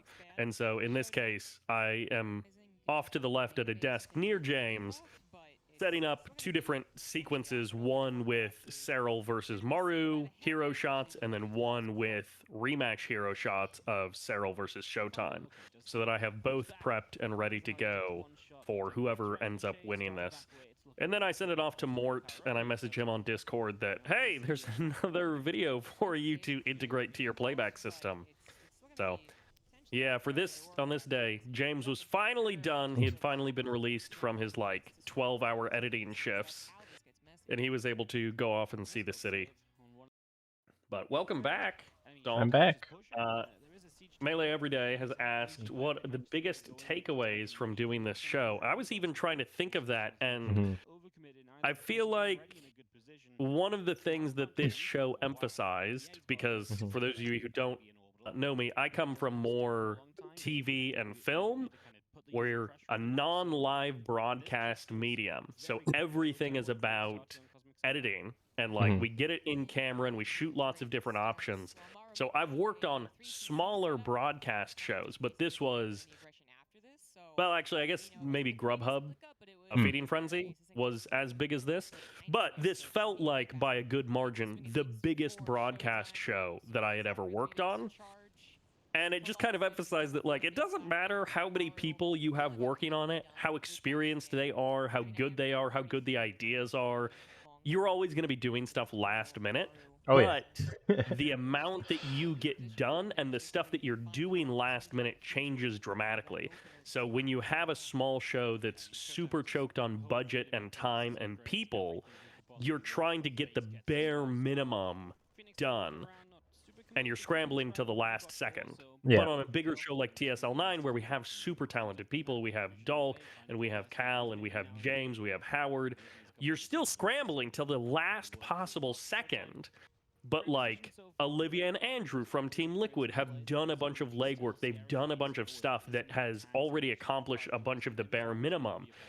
Dalk and Mort have done a bunch of the stuff that's already way beyond the bare minimum. So you're still scrambling till that very last second. That part never changes.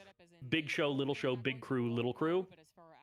But what you're able to accomplish and those fine tweaking details that you're doing in the last minutes, the last seconds up to going live, or even modifying during the show, that stuff changes hugely between a big show and a little show.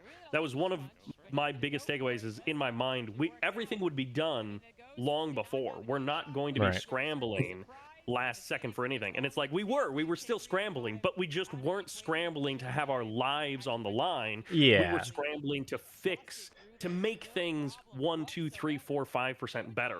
James was doing another pass on some of this stuff to try and like cut it down or make something better rather than get the first version out.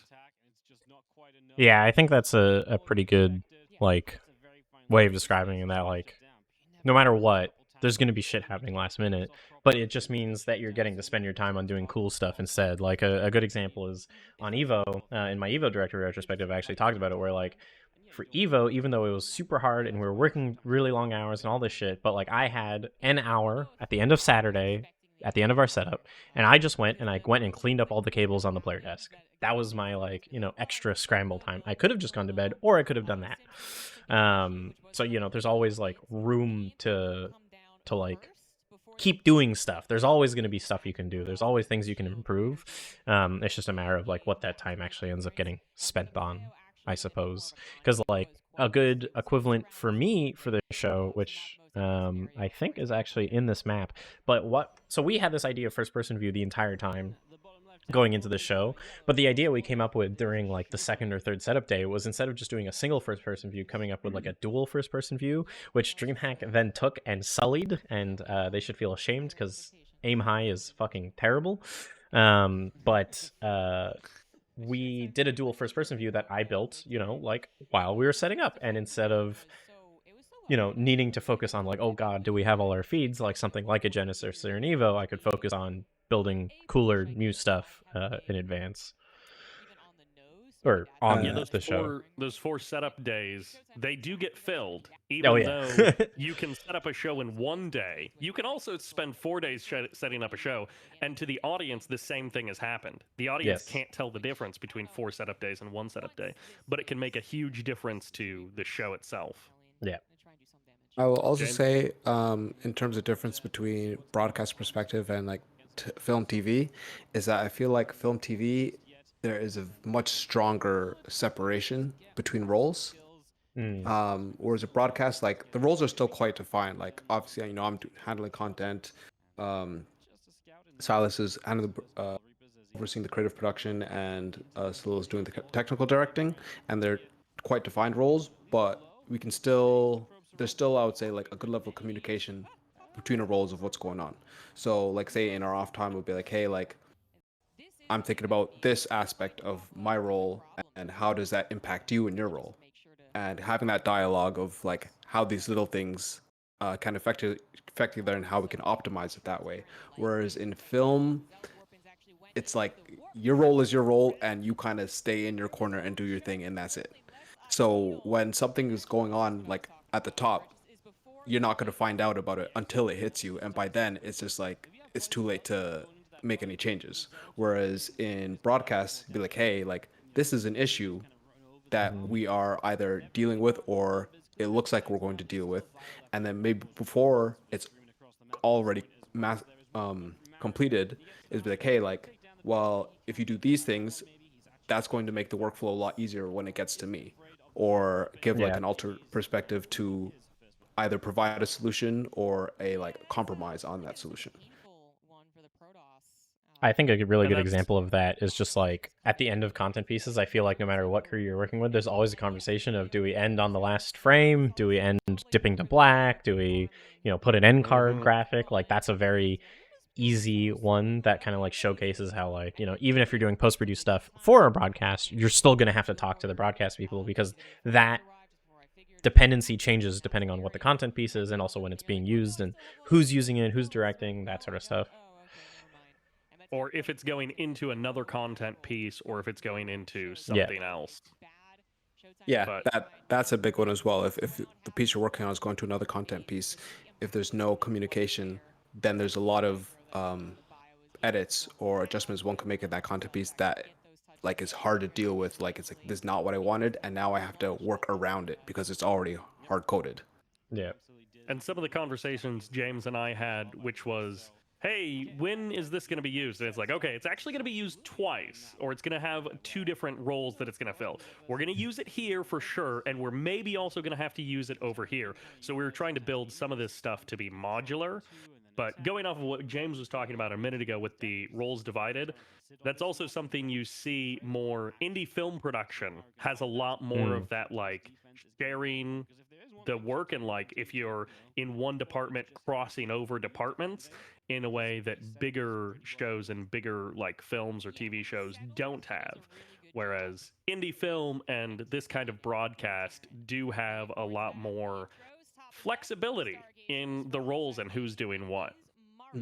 Which I mean has its pros and cons. Like pros being, if you get to dabble a little bit in all the different roles, you have a much better understanding of how what you're working on impacts the Yeah. project as a whole and the broadcast as a whole, and how you can optimize your aspect to make it better. You're talking before, Silo, about how one great thing about this event was that you could bring everyone who was passionate about the game, and that passion can express itself in different ways in the roles. Like, oh, how about these things? How about the dimming? Like, just because having watched the content, consumed the content, and being about the content is just not just doing a role, but like enhancing it as well. When you have a little bit of experience dabbling in the different roles and having a better understanding of the production as a whole, it's like, okay, like, you can kind of take your level of what you're doing from like just an average like B tier to like B plus to A tier, just because like, hey, like I understand really how what I'm doing right now is like really going to be used, or how it's, the TD is going to see it, or how this will make the TD's life easier, this will make the creative director's life easier, versus if you're like in a straight film production, it's just like there is no crossover, there is no dabbling in other roles. And like it makes sense for that, because with film productions they can get like huge, and you really need like clearly defined roles, because if it's just like you never want to have a situation where it's like, oh, who's doing this? Oh, I thought this person was doing this. Oh, I thought this person was doing it. There's no one is clearly defined doing it. Then like that's going to be a huge issue, especially with the tight production schedules, the budget, everything. So it makes sense for it to just be like locked in. This is your role. That's all you do. Anything outside of that, that's not you. Yeah. But starting off with being able to dabble really helps in terms of just being able to understand, the entire piece, and make the sum greater than its parts. That's a good way to put it. Yeah. Shifting gears a little bit.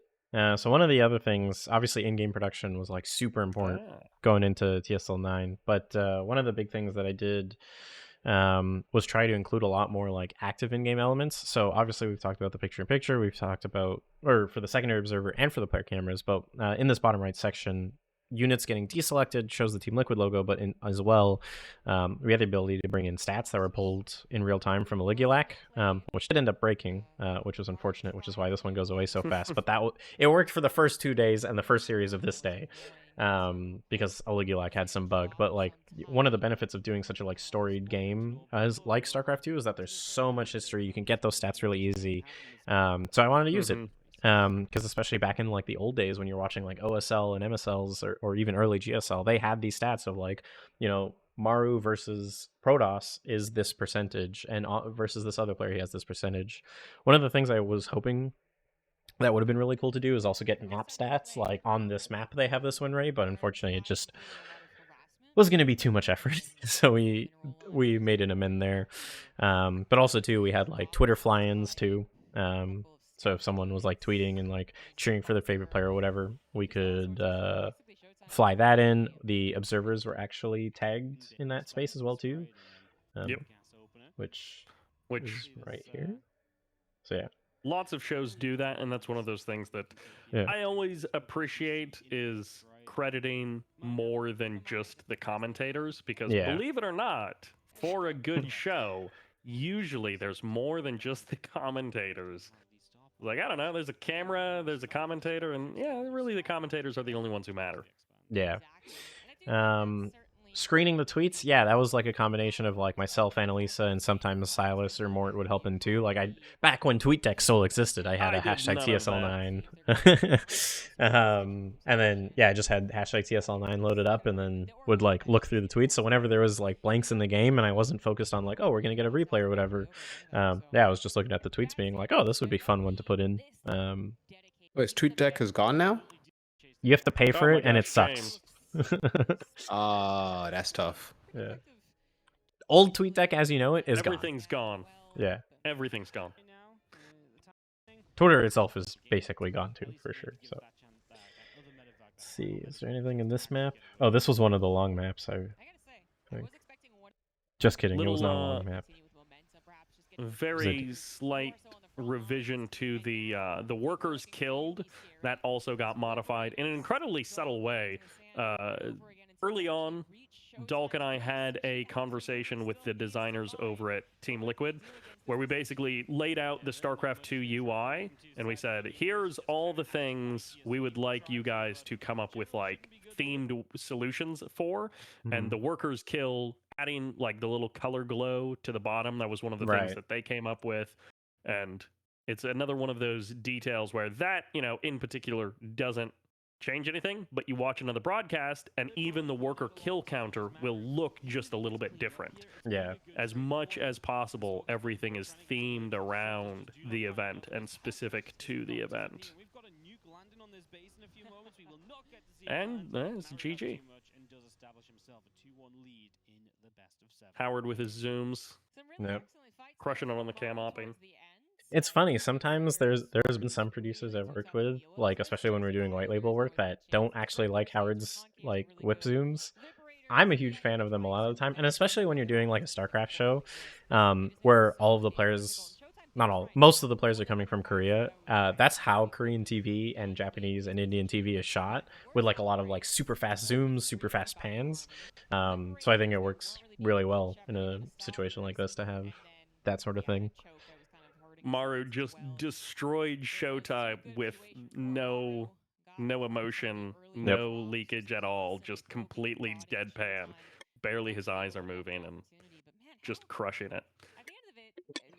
One more thing to add to what you're saying about Howard's works though is kind of going back to the more united style of live broadcast is being able to have that constant communication. Not on this project because we weren't really. Me and Howard weren't really working together on this one particularly, but there's been a lot of events where Howard be like, hey, like the content that I'm making, like how do you want me to shoot it? Or this is how I've been shooting it. How does that work for you? Is there anything that especially you want me to look out for? Right. I'm like, all right, thanks. Hey, I'm looking out for this. Or this thing that you shot looks really good and I can use it in this way. Or the opposite, I'll be like, hey, Howard, like you're shooting this event, like could you be on the lookout for this? Or how are you planning on approaching this part of the production? So as knowing your approach to it is going to help my approach to it when it comes to editing this stuff. Yeah.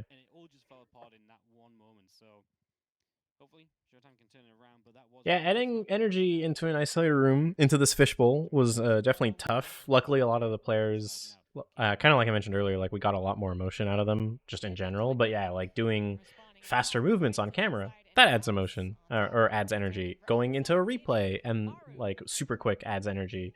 You know, that sort of stuff is what really like helps kind of pick it up, especially with no live crowd as well too. There's no live energy to work with, so it's all has to be manufactured.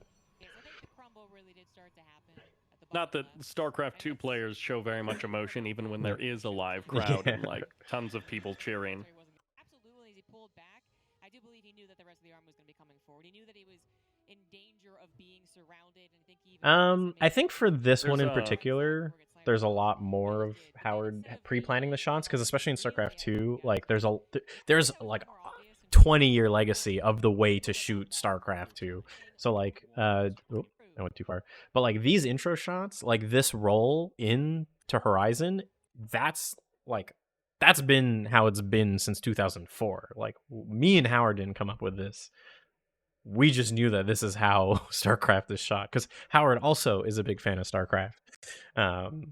So, you know, like I think for this show in particular, there was a lot more of it being pre-planned, especially since, yeah, like StarCraft is a very specific pacing. We know we're going to do this, we're going to do that, going to do this, rather than practicing it in advance. I'd say there was a lot of practice on the show with like the refraction shots in the glass, because that's a very this show specific thing, but most of the rest of it was StarCraft is shot a certain way. Let's make sure we're doing it like answering to the legacy that this game and this tournament series has. Because for those who aren't super huge StarCraft fans or newer StarCraft 2 fans, TSL9 went all the way back to Brood War as well. It always blew my mind because in between editing and working on stuff, for a lot of the show, I was not doing very much. So I'm watching the stream, I'm reading Twitch chat, doing all that kind of stuff, and only occasionally bothering Dulk or Mort. But when, dual FPV. Yeah. But when people in chat, you do something that is, from your perspective, the way StarCraft has been done for decades, and then someone in chat thinks that it's bad or thinks that like Yeah. they complain about it, and it's like, are we watching the same thing? Because Yeah. I've seen this in 100 StarCraft events, and this person is like caught off guard by it, and it's like, how are you do you not know that this is like the way things are done? Yeah, there was a few times people were like, especially since we did so much other new stuff, that they like conflated our actual new stuff, like this, what we're looking at, and I'll talk about in a sec, with the stuff that has been done for decades. And I was just like, you like, all right, Redditors, go, like, I'm just not gonna bother. I was very selective with what I responded to on Reddit. But speaking of new stuff and innovation, this was something that I think had never been done before in StarCraft 2, is we did this dual first-person view, and this was met very contentiously at the beginning of the show, but we worked on it a lot and used it very sparingly. But the intention for this, you can see that there's two units. There's this Reaper and the Zealot. That's it. We ended up deciding it needs to be very small engagements, very quick, and where both players are kind of looking at it vertically. And it was cool because now you can see... I need to walk back a little bit. But like the point of this was to show during these small engagements that one player might look away and do something else while the other player is microing his unit. So we saw here that Maru sent his SCV, clicked it somewhere, and then he went back to his main command center, clicked on some shit, and then comes back to it immediately afterwards. So it was like really cool to just see the differences in micro and strategy and like when one player is looking at the engagement versus another. And, you know, we could kind of see at the end of this fight in particular that Showtime, as soon as he knows that that Zealot's dead, he just stops looking at it entirely. So like around here, you know, like, and Maru's still looking at it, and Showtime's back in his base. Yeah, because that Zealot has done what it needed to do. It got scouting information, did some damage, but it was really fun to be able to do this sort of new first-person view thing. And at the beginning, a lot of people got really mad about it because the first time we used it, I will admit, was not the greatest. But we used it, and then everyone in the control room immediately was like, okay, let's not do that ever again in that way. And I think it was because it was like a big fight or something like that. And, you know, after day one, we had this big conversation with the talent as well, too, to be like, all right, like, how do we make this fun and usable? And yeah, that's when we started like fitting it into the show. It only got used 7 times total across 3 days, but when we did use it after that first time, every single one hit super well. You know, it was small engagements, or it was a very vertical like bunker rush engagement, things like that. And it was cool because yeah, like DreamHack then sold it to the US Air Force, and then just shit all over it because the thing with mine is that the player cameras are there. You know who is who. It's centered, and I made sure that everything is like as in line. You can see the UI lines up really well. The sponsor rotator and the tournament logo is still there, but the game is nice and big. But DreamHacks punches everything in. You don't have player cameras. And most recently, DreamHack ended up doing it where they pointed a camera at the players' monitors, but they didn't even like align them correctly. So it was like this, like one was way closer to the camera than the other, and it was just shit, and DreamHack should feel ashamed about themselves. And every fucking time they do it, I have made tweets being like, this is garbage. Mind you, DreamHack StarCraft 2 productions are just garbage in general. Like, we did this with like 9 people and way less budget and do so much more. But you know, it was nice to be able to do cool new stuff with the dual first person view amongst many other things. But yeah, to kind of answer the biggest takeaway question, my biggest takeaway is that StarCraft 2 production is honestly not that much harder to do all this cool stuff than most other production companies seem to think it is. Because even doing stuff like first person view, a lot of people overcomplicate it. Like, the reason we did NDI is because they're already playing on a computer. The computers are quite strong. They, like, you know, StarCraft 2 is an old game. Let's just output it from that same computer. We don't need to like mess with it too much. So things like that. You know, producing StarCraft 2 is hard. You need a lot of knowledge, but that's just studying. You don't have to be masters to produce StarCraft 2 at this level. You could be gold. So long as you understand generally what's happening and you communicate with your observers a lot, you can figure it out. 9 people. So there was me. I was directing, TDing, and like doing some amount of graphics. Mort was replay. Cal was audio. Mapu and Indy was our observers, and then we had Silas helping produce along with Annalisa. Silas more on the content side, Annalisa more on the broadcast, because I was technically EP, but like also doing all that other shit. Brendan was our project manager. Dave Tioli was like production manager / networking. And then Howard Dean. camera op, Dean, and then Dean broadcast engineering. Yeah. And then audio James. Yeah. So we had an A2, and then we also had Haz or Maxime, who is our like tournament admin, who's the guy that's holding the tablet for the map yeah. vetoes. Man, if we're forgetting anybody. Yeah. Sorry if we're forgetting anybody. I think that's everybody. Yeah. Because James was on the edit. I mean, Olivia and Andrew. Anyone else from Team Liquid? Scored from Team Liquid. Stuart. Yeah, I think. Man, I hope we're not forgetting anybody. But yeah, And then that was pretty much everyone. Yeah, Vexany was our photographer. And like Mathmal was the content shoot second camera op. But like really for the broadcast, it was like me, Mort, Cal, Indy, Mapu, Howard, kind of doing most of the like the heavy lifting. And then not to say everyone else wasn't needed, but like during in-game production, that was it. Yeah. A lot of us are doing stuff that's either before or in between. Yeah. So me and James doing a lot of stuff before and in between, but not actually live broadcast. Silas, if you want to talk about how knowledgeable you are on the game and how much research you ended up doing before the show. I mean, I've been watching StarCraft 2 since 2010. I didn't actually own StarCraft 2 until 2014 or 2015, but I've been watching StarCraft 2 since 2010. So I had dipped out of StarCraft 2 by the time TSL9 came around, but we talked December, January? Something like that, yeah. Salil and I talked about TSL9 early in the year, and so I was kind of getting back into StarCraft 2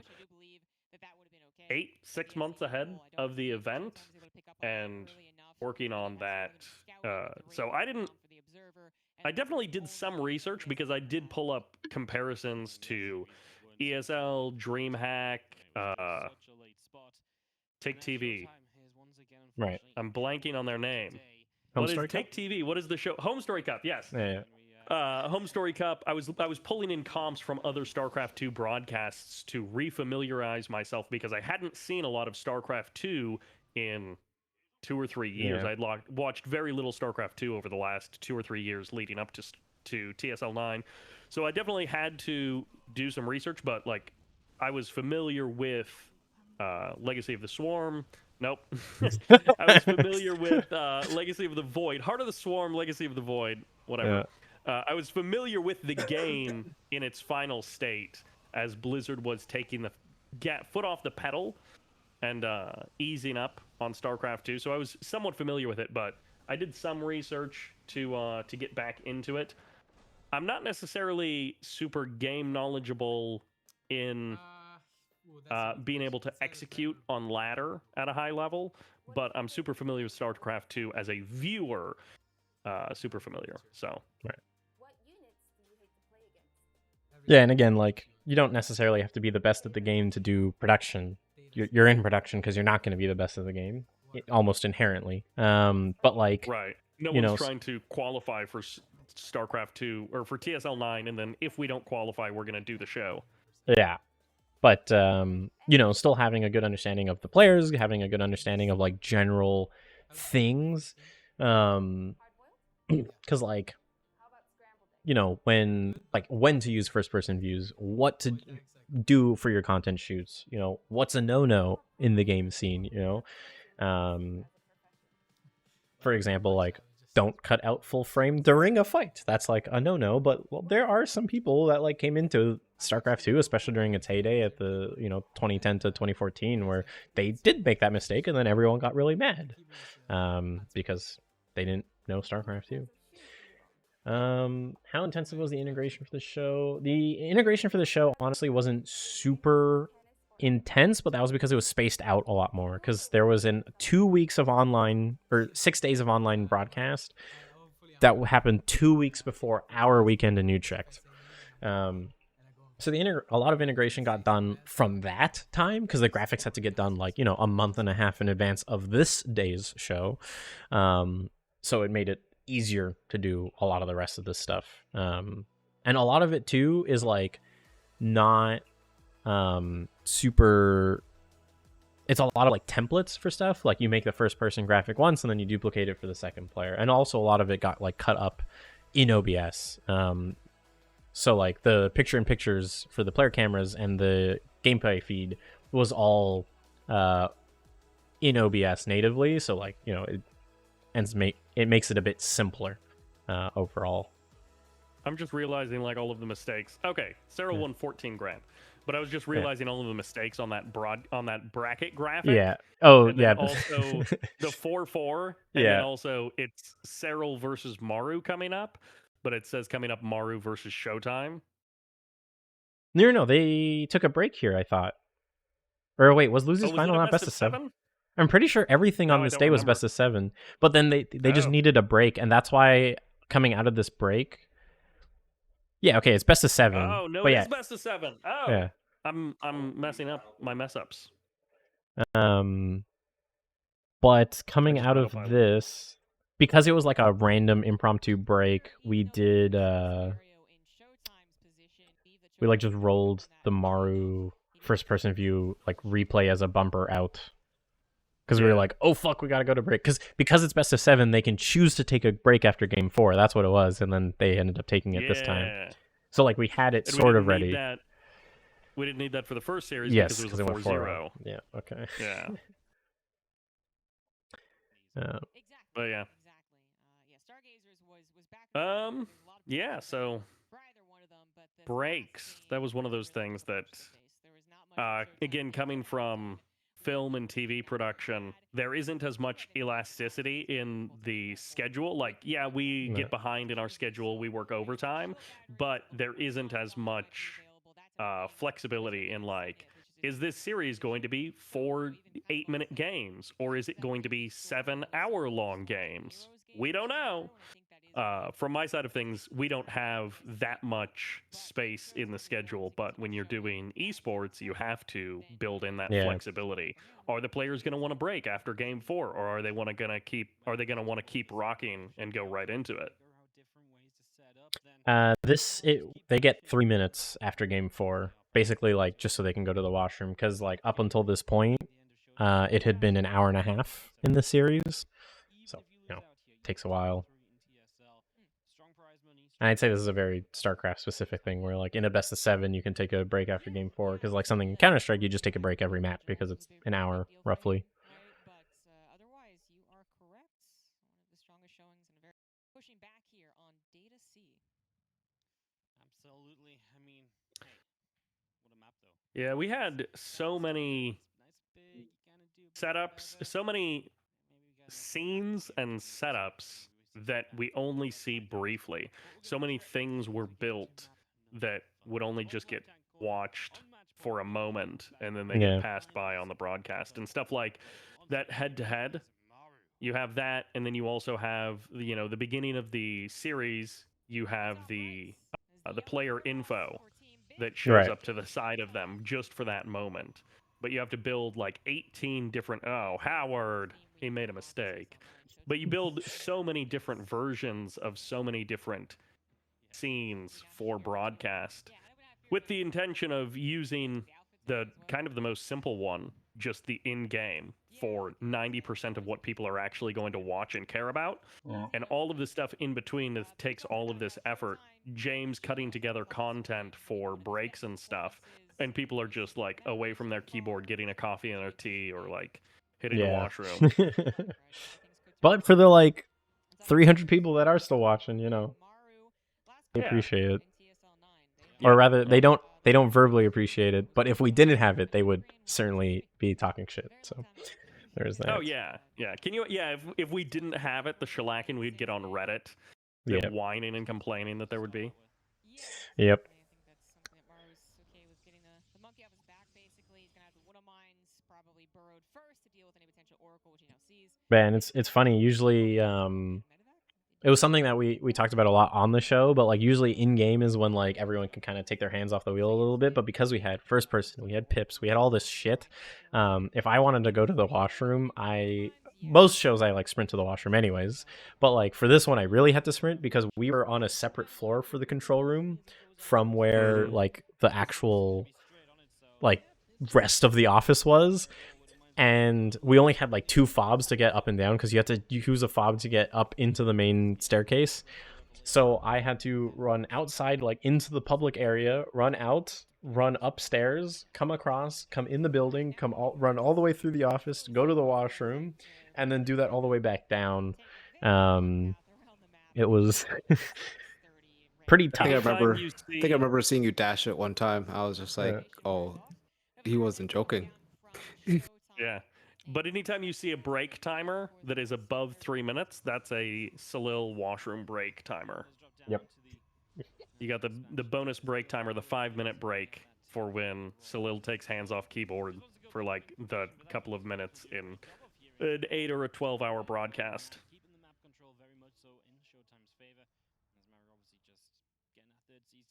I'm trying to see because I think Howard and Mort clipped off me running to the washroom in the replay machine. I'm trying to see if I can pull that back up. Oh, another thing that was different from my perspective on film and TV, I do a lot of work in pretty far down the totem pole, pretty far down the chain. And so I don't remember if it was online broadcast or something else, but the sponsor rotator next to the logo in the bottom left-hand corner, one of the corporate logos was wrong. Oh, right. The company had changed their logo and had not, nobody knew. And so they wanted it updated. And it was one of those situations where you know that no matter what you do and what you who you see as like someone working on the show, there are all of these people that you don't see watching and like looking for screw ups. because I had to take the two logos. They said, "Oh, we have the new logo. Can you put it in the thing?" And I'm updating graphics for one of the edited shows, and I literally had to put the two logos side by side and fade between them to be able to see the What the difference difference? that someone Yeah. in corporate had found. The logo change was so incredibly small that, number one, the average viewer would never notice it. Yeah. And like, people who worked on the show wouldn't have even noticed if you didn't point it out to them. But like, there's someone in a corporate office for a sponsor somewhere, and it matters to them, and it really matters to them. Oh, okay, yeah, it is Monster. Yeah, it was the Yeah, I colored registered it out symbol there. being missing. It was like that one. Like that little, you Yeah. can't even see that it's a registered logo because it's so small, and they were fucking upset with us, but fucking whatever. And it's like, I didn't know that we had people watching us like that, but we did. So that was a lesson learned, but just like being aware of the number of eyes, because I never met with those people. I never talked with those people. I never had any interaction with those people, but like, it's Yeah. someone watching, and it's their job to make sure that that is the correct logo. Yeah. To answer an earlier question, though, in terms of when we got to eat, so you mean this show was actually really, really well scheduled for us, which never happens. But we went live at noon on the first 2 days, and then 3 p.m. on the last day. And our show was only like 6-7 hours every time. So we ate before we went live, and then we ate after we were done. Sometimes we'd eat like towards the end of the show. But also because we're in Liquid's office, like we had Liquid's chefs there, like they were making stuff. There was snacks all the time. Like it was very comfy, and we ended by like no later than 7 p.m. every day, maybe 9 p.m. the first day, and then we went out, fucking had drinks and dinner again on the canal in Utrecht, which was so nice every day. And this was one of the few shows. Normally, I try not to like drink on show nights and stuff, but this was one of the few shows where I think everyone broke that rule, and we were like, we're fucking going out drinking every night until 2 in the morning, and then we would wake up at 10 a.m. You know, eat the best breakfast you could possibly ask for at a hotel, and then roll out, and like not even a 2-minute walk was our venue to our control room, and everything was already set up from like the day before, so we were just having a grand old time. Yeah, it was by a good margin one of the best shows, and even like shows that have really good catering and really good crafty. It's like this setup, especially with the hotel being so close because the Liquid offices are there at the train station, basically. Everything is just so close, and so you have access to really great restaurants, coffee shops. The hotel is really close, so if you need to run back, or if you want to have a late breakfast and like sleep in a little bit, it literally takes 5 minutes to get to work. And so not often is that the case, so you really appreciate it when it is the case, and that was one of the amazing things about TSL9. Yeah.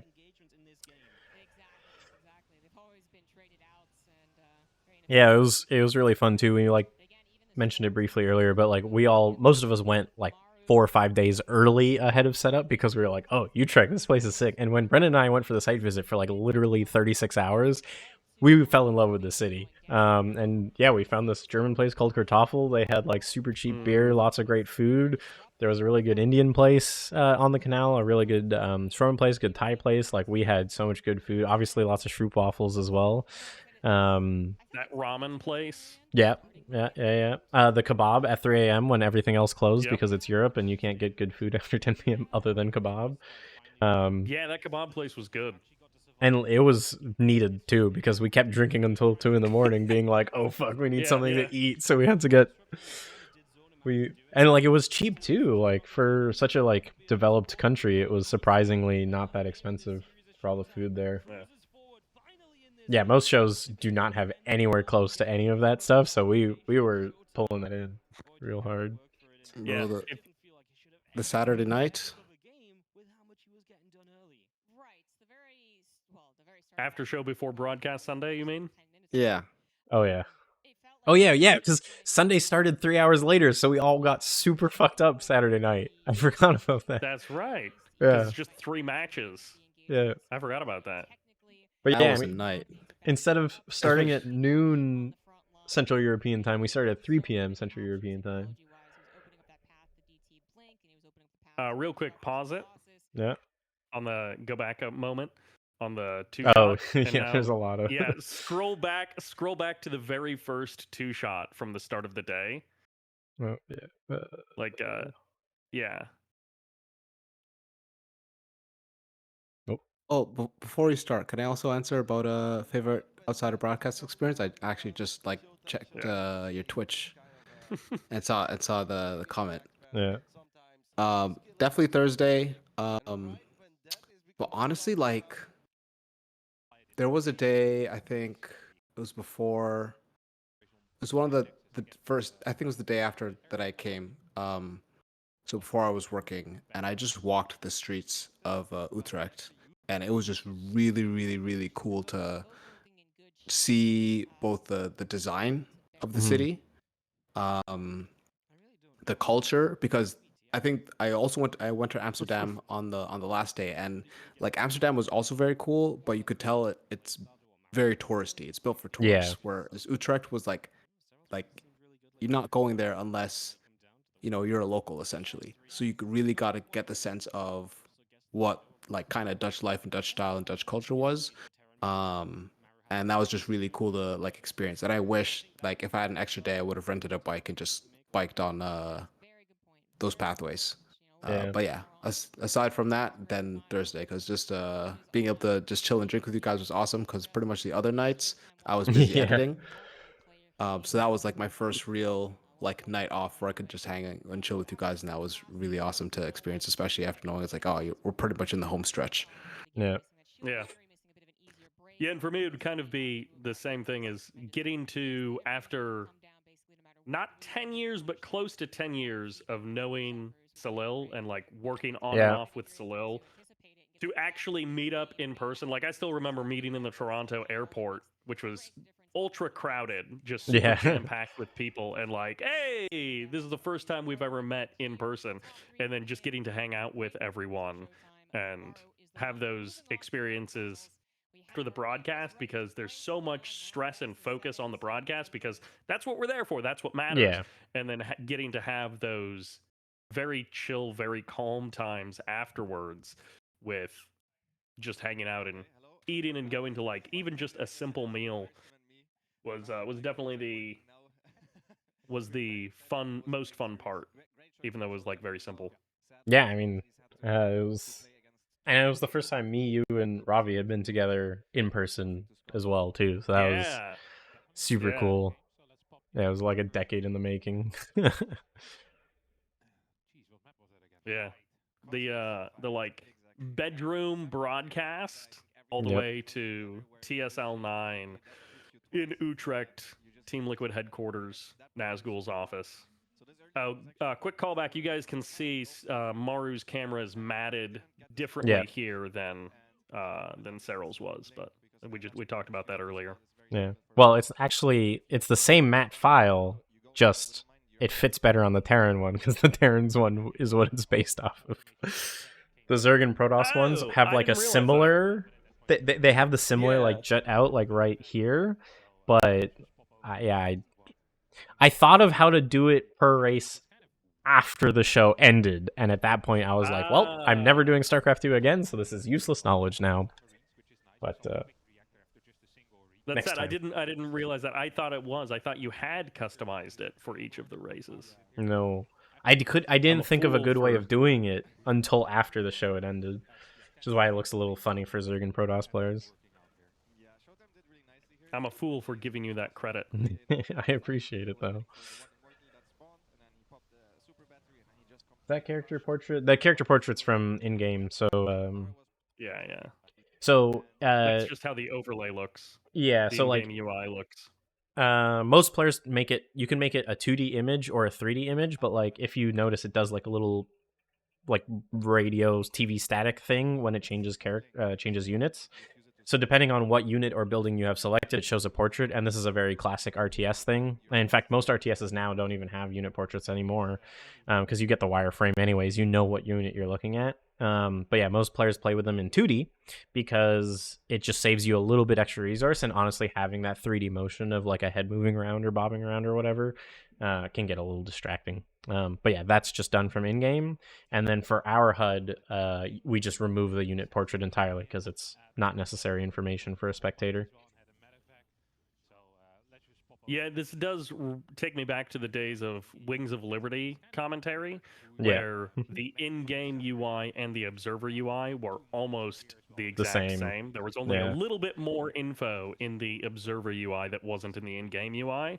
And then over time, just thinking about how it changed and got added to and modified, and then Yeah. the big switch up with putting pretty much all of the info in the bottom bar Yep. and like unifying the design down to the bottom side of the screen, which anyone who's working at a video game company that makes like an esports title, and whoever is in charge of designing that UI, I do not envy them, because that is a very difficult design job Yeah. to design an observer interface and try and make everyone happy.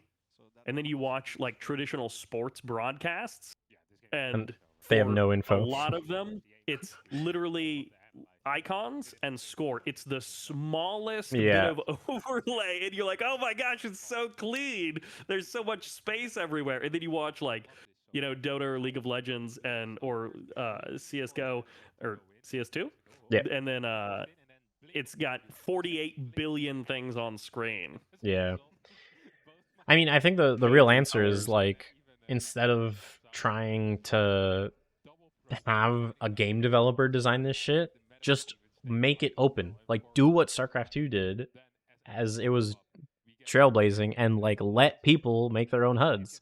Because like, as a broadcast person, I will know better than the game developer as to what should be shown and how.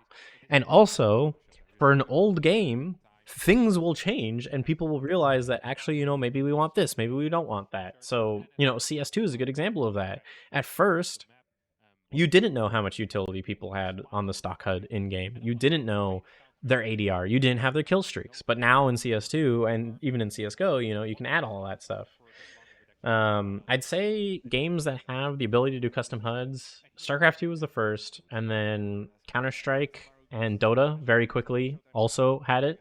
Because, or actually, technically Source games were the first, so Half-Life 2, TF2, and Portal, but TF2 competitive was basically non-existent.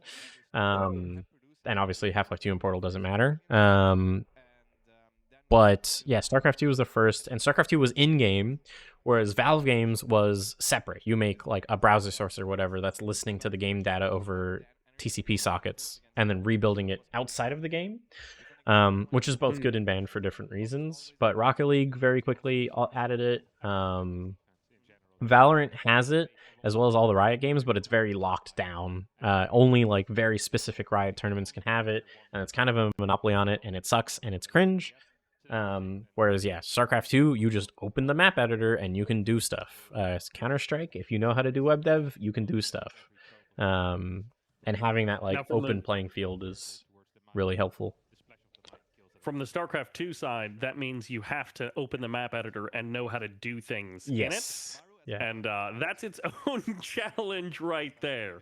Being able to open the StarCraft 2 editor, have an idea in your head, and then execute that idea with those tools, that can be a real challenge. But people are good at it.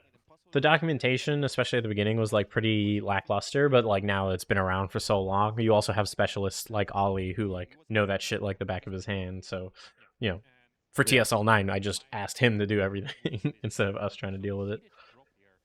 That was another thing that I thought was going to be a bigger problem, because you were talking about this, and I think in one of our meetings I literally asked you, how are we even going to do that? And you said, oh, there's this guy Ollie, we just tell him what we want and he does it. And it's like, oh my gosh, good. I'm glad that there's a framework, and it's not like step 1, learn the StarCraft 2 map editor. Step 2, do this. Yeah. And it's like, that's where hiring someone like Ollie versus doing it on the cheap gets you so much more. And you just tell him, hey, these are the ideas, here are the files from the designers, and he just does it, and he makes there were a bunch of little decisions he made. I Yeah. think in the original demo, because I was comping together the demo from a couple of different things. We're like, we want to steal this from this broadcast, we want to change this, we want to make this like this. I had accidentally made the in-game time with a leading 0. Right. So it says 7:47 right now, but it said like 07:47. And so Ollie pointed that out and was like, I can do that, but we it's shouldn't. way clunkier to do that. And I was like, oh, no, don't do that. That was a mistake. That wasn't actually like part of the comp that I wanted. Yeah. And so having someone who looks at it, who knows StarCraft 2, who knows how to accomplish it, and can make the common sense comment or the common sense decision is so valuable. So in that sense, someone like Ollie, worth every penny and more so. Yeah. And it's cool too because like, you know, there is some barrier to entry because you have to learn the StarCraft 2 map editor, but like we actually released the HUD out to the masses afterwards. So if you wanted to, you could poke around and learn just by like messing with it, but also if you knew the map editor well and like wanted to make your own, you could take it and de-skin it. Which not many people have done, which is kind of unfortunate, but you could, because this is basically just an improved version of the one that comes with the game. Yep. I still have it sitting on some hard drive somewhere. Yeah. If I ever wanted to bust it out again. But it's still on my desktop. Every time I try to go watch a replay, like the couple of times I've watched a replay in the last 2 years, it pops up with all the candy and shit. I'm like, oh right, this is the thing we did.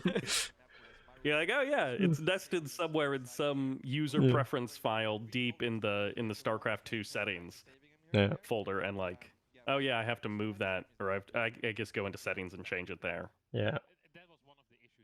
But yeah. Oh, we also changed the font. Yes. The player names, it's not Euro style wide or whatever the rest of the font is. One of the Euro styles. But the in-game timer, the map name, that was one thing. The font we chose, if you see the map name, this is an incredibly small detail. The map name says, I think, bracket, ESL bracket, which is like, these are the official ESL tournament versions of the maps, which sometimes have very minor changes to them compared to a different version or something like that. But the font we chose can't render the square bracket. Yeah, and I think maybe it also handled hyphens in a weird way. There was some other character. The hyphen looks like a oval thing. Font. Yeah. It had a couple of, because it was a font. I think Liquid chose the font. I think Team Liquid chose the font and like, because it's like it's like the TSL9 like font for the tournament. Yeah. But that was another one of those things where you don't think about, oh, does the font that the designers chose for the theme, when we go to put it in StarCraft 2, how is it going to render some of these non-standard characters? Yeah. And for the most part, it works fine. Best of 7, Showtime, Maru, all of that text, even the game timer, that's all, like, it all looks fine. Yeah. There's just a couple of minor things. One of the other things I just remembered, but we did the team logos in the HUD, because you can like load up the team logos into the StarCraft 2, similar to how we do the logos on the map. And one of the big changes that I wanted for this one, so I've always been a big fan of putting them kind of like faded next to the race logo. But we did a bunch of revisions, especially on the big logo, I remember, because like we wanted to make sure that you could, because they're like cut off slightly. We wanted to make sure that it was still recognizable with what you saw, but not like too cut off, not too spaced out and whatnot. But that was a relatively fun adventure we went on with Ollie to like make sure all the team logos looked good, and also moving them over because for whatever reason the way the default UI does it, or not even default, but like the current public UI does it, is really shit. It like puts it to the left of the team logos and it's like super punched in and it just looks really shit. So here we cleaned it up. But also, one of the things that we didn't think about beforehand is if the player is in the top position versus the bottom position, it kind of affects, because one of them is right on the edge of the screen. Yeah. It can affect particularly how you see it, depending on what kind of monitor you're looking at. So I was doing a lot of the proofs on my TV, because that's personally how I watch a lot of esports and a lot of broadcast. Is I watch it in my living room on my TV. I do some on my computer, on my desktop, and I do some on my phone, but the majority of it is in my living room on my TV. So I was always proofing stuff, or almost always proofing stuff on my TV, pulling up broadcast and like making notes. And I assume you were looking at it on your computer, like on your desktop. Yep. I was pulling it up Yeah. actually on my laptop, which is a smaller screen, and then on my phone. I try to avoid proofing things on my desktop just because, like, I know so many people watch on their phones now that, like, someone's got to look at it on that shitty piece of fucking screen. Yeah.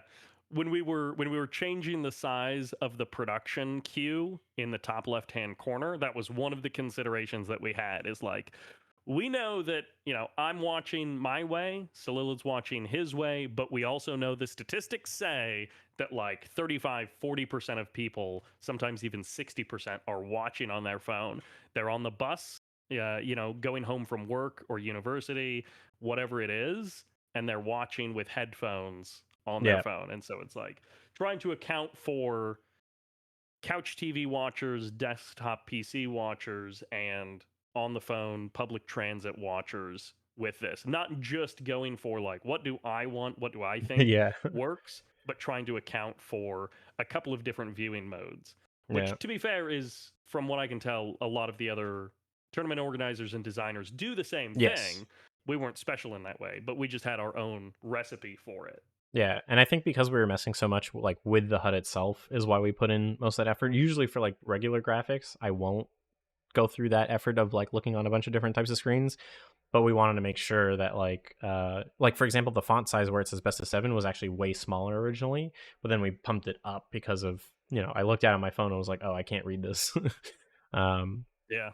Same thing with the income. We basically have it go like as much edge to edge as possible, just so that way if you're on a phone, you can still kind of read what it is.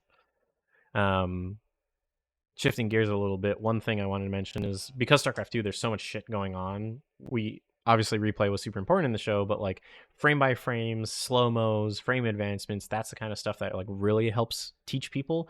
So here, in this replay analysis segment, we slow-mo the disruptor shots of the purification novas to really like make it easier to see what was going on. And that's the sort of stuff where like you need a replay producer, a replay operator that really knows the game.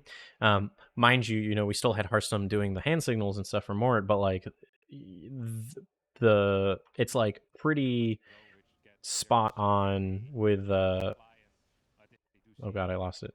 But like it's pretty spot on when Mort decides to start hitting play again, because he has enough knowledge of the game that he knows, okay, after the 7 Nova goes off, we're like back to normal speed again. We don't need to keep looking at this in slow-mo anymore. And I think those sorts of like slow-mos and frame by frames that we did, as well as including the first person replays, that was like a really big step up from like the normal StarCraft 2 production, because most people just don't do any of that stuff. That's an advantage, as you say. You can teach someone that. You can explain it to them, and you can tell them that. But like just having someone like Mort, who you don't need to explain it to him. He's going to do it either intuitively or by his own intention. There's so many people from even the Team Liquid side, Olivia, Andrew, from Mapu and Indy on the Observer side, the in-game tournament admins, everyone loves StarCraft. Everyone is experienced in this stuff. And so they do a lot of that stuff intuitively rather than taking someone who normally does even another esport and doesn't have that same intuitive feeling for a lot of those situations.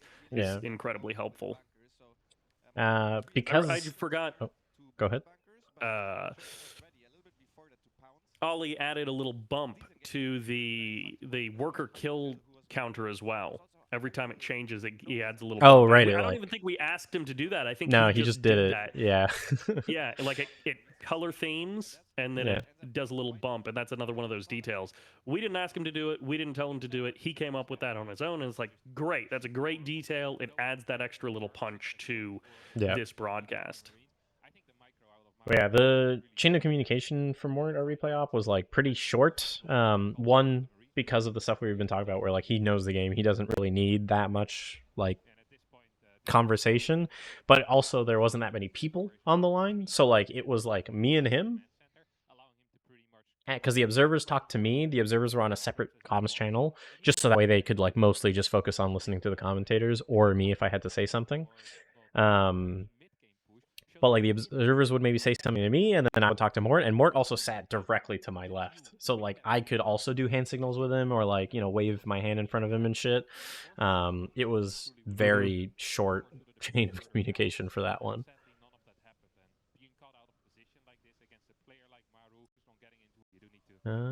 Hey all, I'm gonna split. Just wanted to say All bye. right.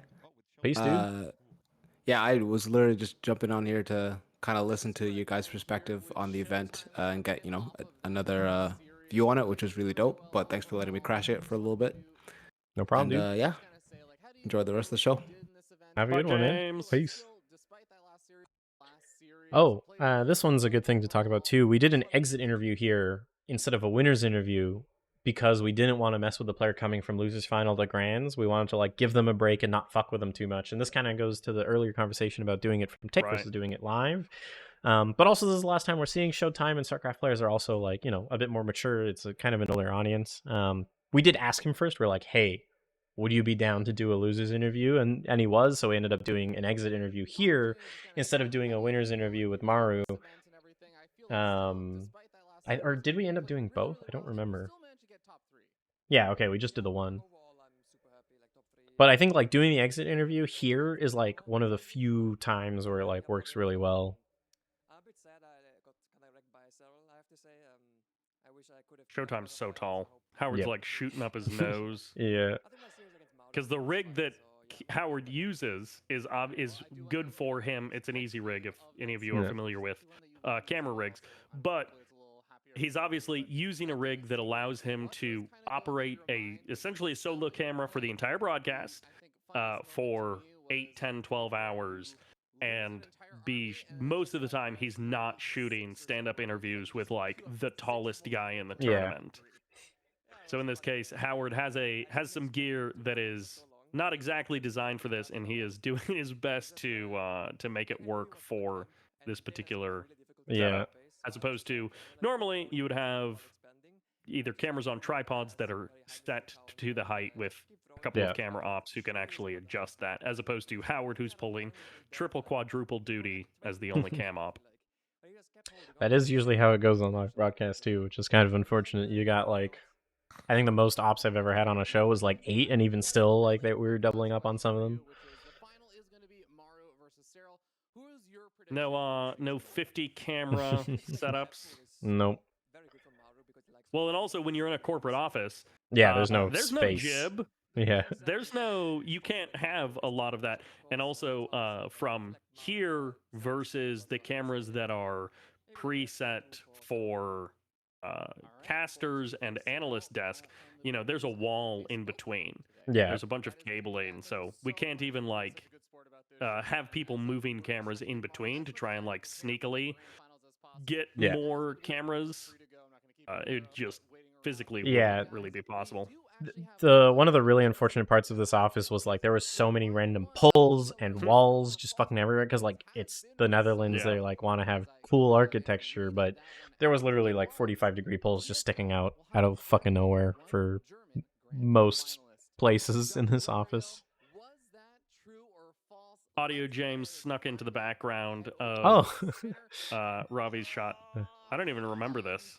So this was the TLO, the Shopify true or false, and I forgot what we did is we just had TLO, like we had Howard point a camera at TLO. He did a happy thumbs up, a sad thumbs down, and like a medium, and then Mort just clipped off freeze frames of all of them and did it live. And we did the Raven Seeker missile noise. That's what it was. I didn't forgot even about remember that. You guys did that. Like, I didn't even know about that in terms of production. Yeah, because originally we were going to have TLO like stand next to Ravi or whatever, and we're like, no, we can do this way better. I think Cal was the one that came up with the Seeker missile noise idea of like, just like... That's funny. Tapping through it. That's such a funny, janky solution that also, you know, there's an overproduced way to do that Yeah. and make it way more work, and it would look, you know, a little bit better. But you guys just did it in this way that worked in the moment and was Yeah. surprising. All false. If you did, then you will, I think, get contacted for some of those. Oh, at some point, Ravi rips his mustache off because Yeah. he had just like such a cheap outfitted mustache. Because Yeah. again, he's doing it for the joke. James keeps sticking his head out. Oh, you can actually see the giant teapot way in the background against the yeah. green tree. Utrecht has, I think, 7 of these like touristy items. They're these Yeah. odd objects that are around the city. A UFO is crashing into a building. There's a giant teapot. There's some other things that I don't remember, but I didn't actually realize you could see that out there. Yeah. Also, I realized you keep saying James, but it's Jeremy. I don't know why. Jeremy, audio Jeremy. Uh-oh. Sorry. It's all good. Audio Jeremy. No. An American expat in France, also from the Yep. FGC. Very funny. Are you a morning person or a night person? Night. Chocolate or vanilla? Chocolate. What's your favorite game other than StarCraft? Anytime you shoot extra content interviews, when you are planning that, think about whether or not you can use the interview or the content after the person exits the event. So what we ended up doing is we used all of the player hot seat interviews on day 1 and day 2 as the players were playing and being eliminated, so that on day 2 and day 3, we don't have a hot seat interview from someone who was only in day 1 show up randomly in day 2 or day 3. Sometimes you can just have stuff from someone who's gone out of the tournament, you know, a week ago. But you also want to think about, do you want to have that content with someone who is no longer present? Whereas Roddy, he's a caster, he's in the event the whole time, so Yeah. his stuff plays any of the days. But the players who got eliminated were not showing their interviews on day like 2 or 3. We're keeping it to the players who are still in the event. Yeah. I recently thought about this. Yeah, I forgot. Because we had 3 cameras, you had a roaming camera for the interviews too. Yeah. We have basically one setup. And when I was coming up with this, I designed it so that if Howard had to go off, or if our other cam op had to go off, that I could just shoot it on my camera and I would be fine with my one angle, but which is that one there. Mhm. What would your last meal be? Fun fact, again, coming from the production side of things, we wanted to rent diffusion for right. our lights for this setup, and there was nothing available that would actually make sense for like the space we were in and the room that we were in. So I wanted like a 4x4. I think the rental house didn't even have 4x4s, and so Howard just went to the store that was in the mall where the hotel was, and he bought a bed sheet. Right. He bought a bed sheet, Yeah. and we put it in front of a light, and it's just off to the left of camera here, and it is doing a lot to soften up the light on the people and make it look a lot more pleasing. But it is a $10 bed sheet as opposed to you know, like a $100 piece of fabric that does the same thing but is fancier. I mean, we got pretty lucky that like there was basically Dutch Walmart and Dutch Best Buy in the mall. Yeah. Yep. That was an advantage for picking up random stuff. Yep. Like we were short on Here we XLR at have- some point too. I remember could just buy it from the Oh, fucking really? mall. Yeah, we needed like 2 more, and that was it. Yeah, yeah. But here we have a C frame as opposed to an L frame, which I think in the early versions of this talk we were gonna do an L frame, Yeah. and then because we were gonna use the break to show so much content, we ended up just turning it into a C frame. So you've got on the left side the coming up and the timer, and then on the top and the bottom you have essentially Stuff. just matting bars Yeah. that just fill that space so that it's not black. But in a lot of cases where you don't have the content, the 16:9 video frame in the middle, you'll design that slightly different to be an L instead of a C. Yep. Hey, the bracket's fixed. It's Yeah, I'm 4-0 pretty instead sure of 4-4. after that last break is when we fixed it, because we didn't check the Yeah. bracket that far into the bracket until we got there on the show. So Right. because winners final was a whole day off. We like knew who was in winners final after day 1, had no more winners matches day 2, and then did winners final this morning or like in this afternoon. So like we just didn't know that the scores. Basically, the top score was reporting in the bottom spot as well. That was the bug. Very easy fix. Just unfortunate. We also rolled got out the some timer more- there. All right, there we go. All right, here we go. Oh, that's me. That's from the top of the Domtron. That's a Howard shot there. He went out on one of his free days and he just took the camera and shot a bunch of stuff. And that is the clock tower we were on the top of. And one of these drone shots that Brendan got of the outside of the Team Liquid headquarters. I don't remember if we ended up using it at the end of the event as a blooper, but Brendan crashed his drone Oh, into right. a tree and got it stuck for a moment. So at the end of one of these drone shots, the camera's moving so like peacefully, filming the Team Liquid headquarters, and then it just goes and it just freaks out and it crashes into a tree. And Brendan almost got his drone stuck in a tree. Yeah. I do want to take some time to mention. So Dave or Steadfast here, he was obviously one of our commentators, got to do grand finals, but he's actually my roommate. He was at the same house with me. So him getting to come on LAN with us was super sick because like we have all this Toronto squad rolling up, you know, with him. But then also the fact that he got to do grand finals was super nice. And he's since like done a lot of like DreamHack Masters and stuff. This was kind of his like breakout LAN tournament. So it was really nice to like help produce such a great show that he could then use to springboard off of going forward. And Dave did a really good job. I remember talking to him like going into the event and like kind of nervous because it was his first big LAN and whatnot, but we all thought he did a great job. And it was funny because in production there was a lot of us being like, Dave's actually doing the best out of all of these veteran commentators because Dave cared, it felt like, way more than a lot of the other talent did, to be honest. And he was also our only Zerg event versus his like 800th offline event. But also he was our only Zerg representative at the event as well too. Oh. And Cyril being such a great Zerg player, and we had a lot of Zerg players with Raynor and whatnot, so it was like really he was really getting his time to shine. Did you have to do anything special in Utrecht to do these drone shots? I wasn't involved. Brendan Kerr, the project manager, was the one operating those, so probably not too special. I know in the US, if you want to fly a drone for commercial purposes, you need a license.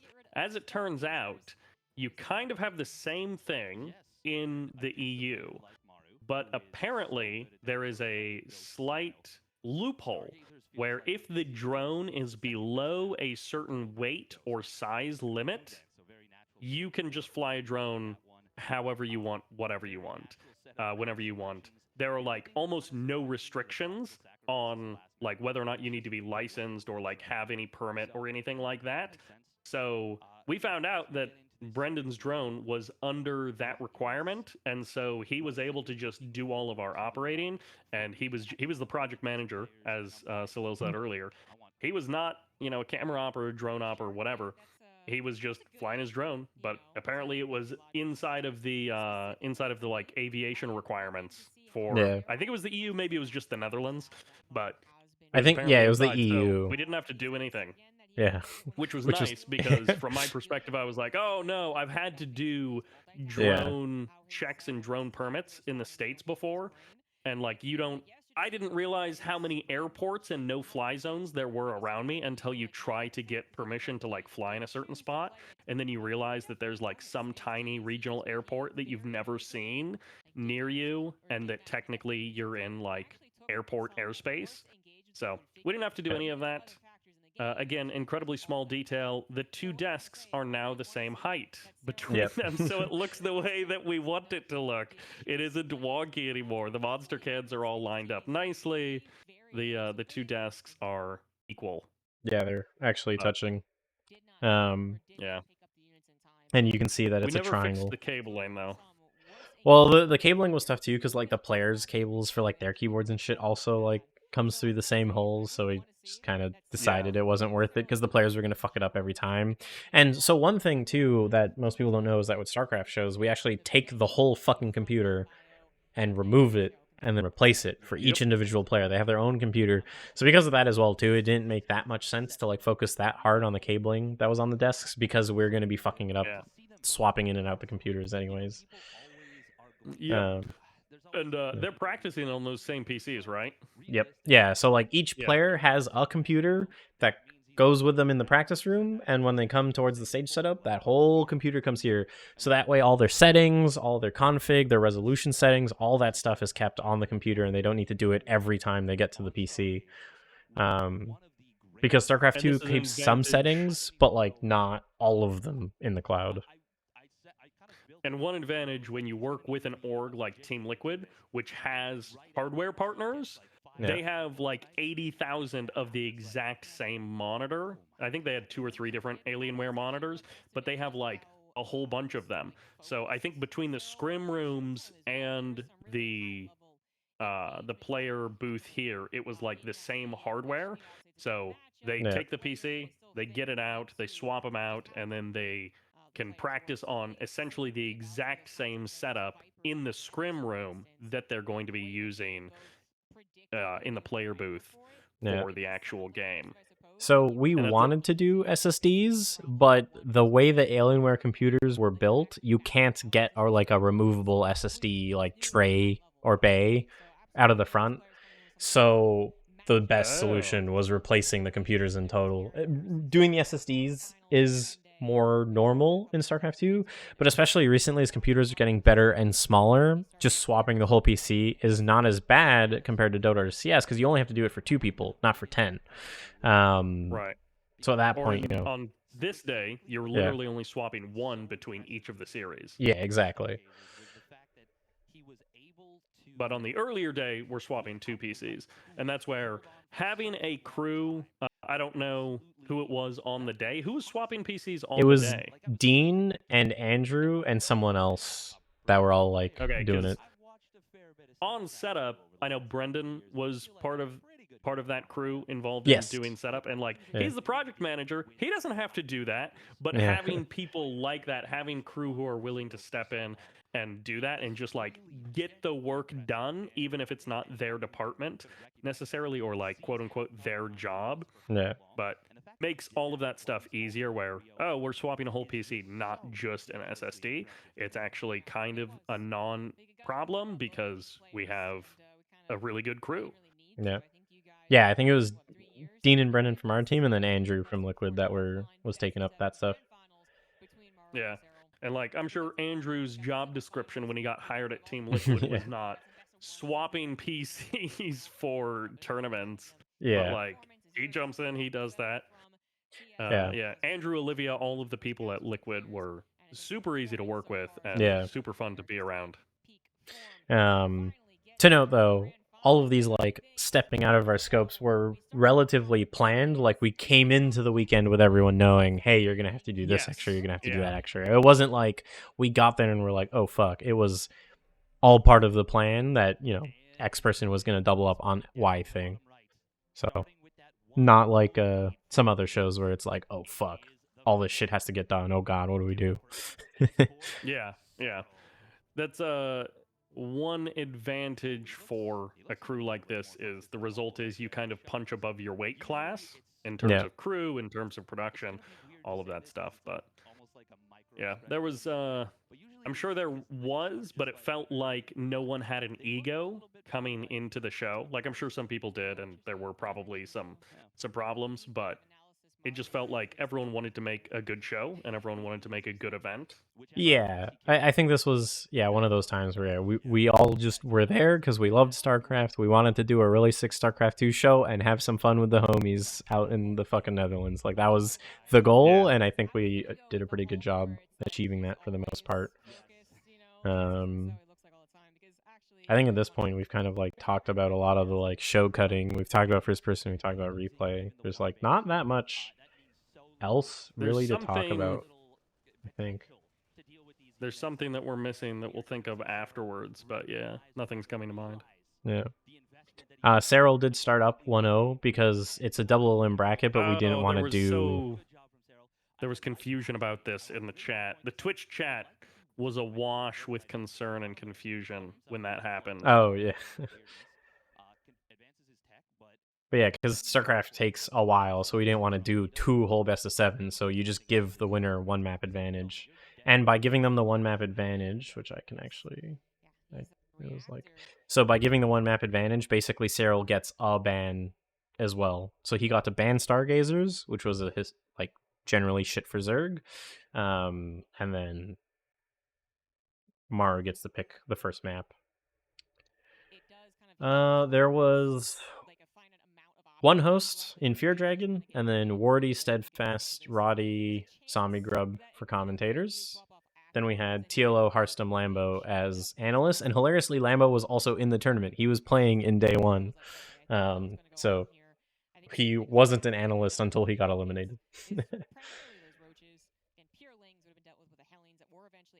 So I don't know how many that is, but it's not that many, all things considered. And then 12 players. Yeah. But I think day 1 we eliminated 7 of the 12, something like that. I think it was like 5 or something, but yeah. Oh, 5, yeah. So. And then Indian Mapu is observers.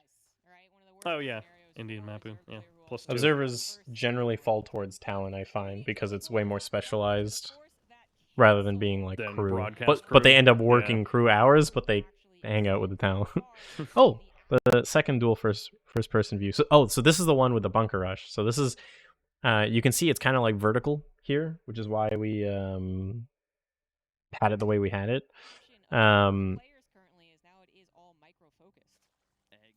then it's like very focused on this engagement. And it was really cool to be able to see how both players are microing in the same moment at the same time. And also like the difference in settings. Yeah. Color settings, graphical settings, what they're comfortable with, what they choose to do. In terms of talent queuing, Silas didn't do any of that because he was mostly focused on like content and like general like stream management. Annalisa and myself were doing a lot of the talent queuing for it. So Annalisa was kind of like associate producer for broadcast stuff. I wasn't even on comms for almost any of the show. Yeah. Which was nice, not to be on comms for an entire show and like have to worry about any of that. So. Yeah.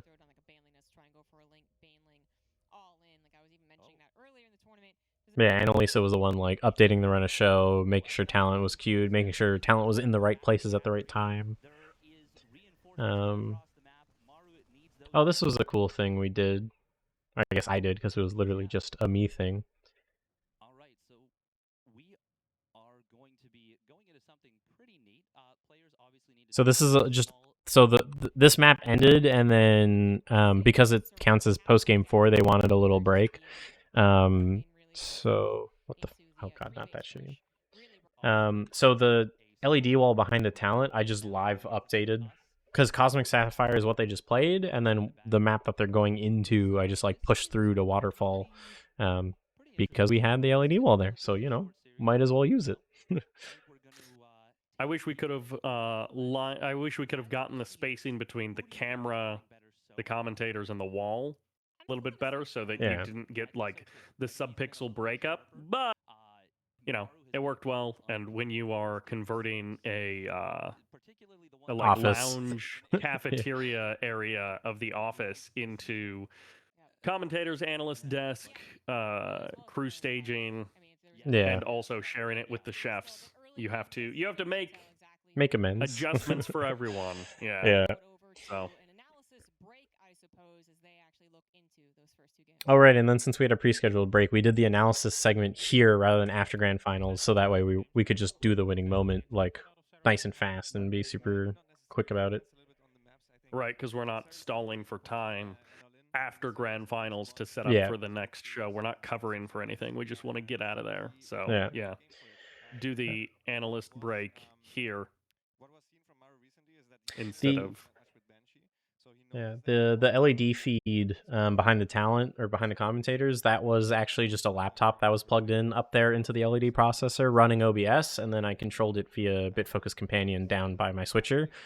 Normally, I would have just done it as like a separate output from the switcher to go straight in there, but because we were on 2 separate floors with a bunch of walls in the way, we wanted to minimize the amount of cables we had to run from downstairs to upstairs, because we literally had to like follow like an air duct vent up and like throw the cables through this like weird closet thing to get the cables from the second floor to the first floor.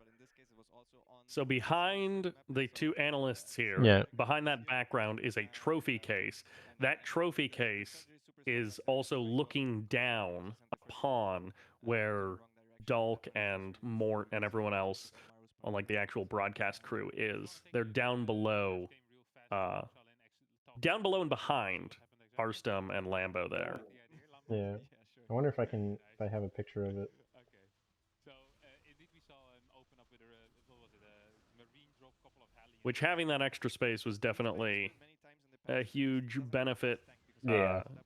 I did another show at the Team Liquid office where we didn't have crew Yeah. down there, and they converted the like game room, which is on with just another space in the office that's mostly free, into Yeah. broadcast, which was a lot easier to walk into and out of to like if a problem arose.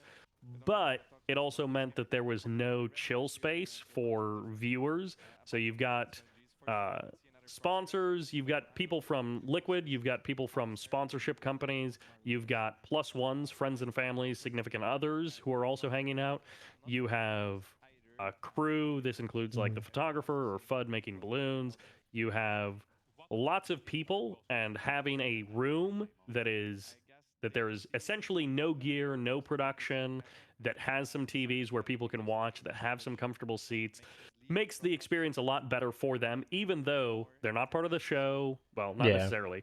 They're not like on camera. It's not adding any value to the show, but it helped a lot with like giving people someplace to go and like having a place that was people could relax, and like cameras aren't really walking through there. So you guys being downstairs gave us a nice advantage upstairs in that we had more usable space, because there were like more people that we had to accommodate than just ourselves. I mean, also too, like our control room was like way deeper for TSL9, I think, than that Rocket League one was, because like we had way more people. There was 2 observers, audio, replay, like just way more shit down there. The one unfortunate part was that there wasn't any real air conditioning in there, which we didn't learn until halfway into the week when it started getting really hot in Utrecht. So we had like a bunch of fans and like had the door open the whole time.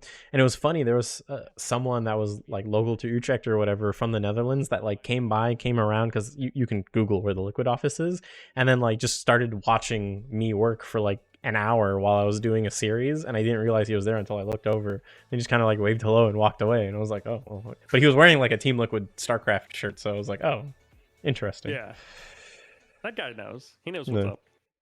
Yeah, I remember you talking about that. That's I forgot. Oh, this is the Science Park of Utrecht. Brendan Howard and I ran there right around sunset. We were running out of time on the day, and we ended up over there. Howard got harassed by one of the security people. Brendan and I both managed to avoid anyone, but some guy who was doing security at one of those buildings was given Howard a talking to about whether or not he was allowed to be there, and whether he had permits, and what he was doing there, and why he was there, all of that stuff. So, but we got some cool shots anyways. Only skip forward a bunch here. And the rest is just kind of like gameplay stuff. Boring people playing StarCraft. No.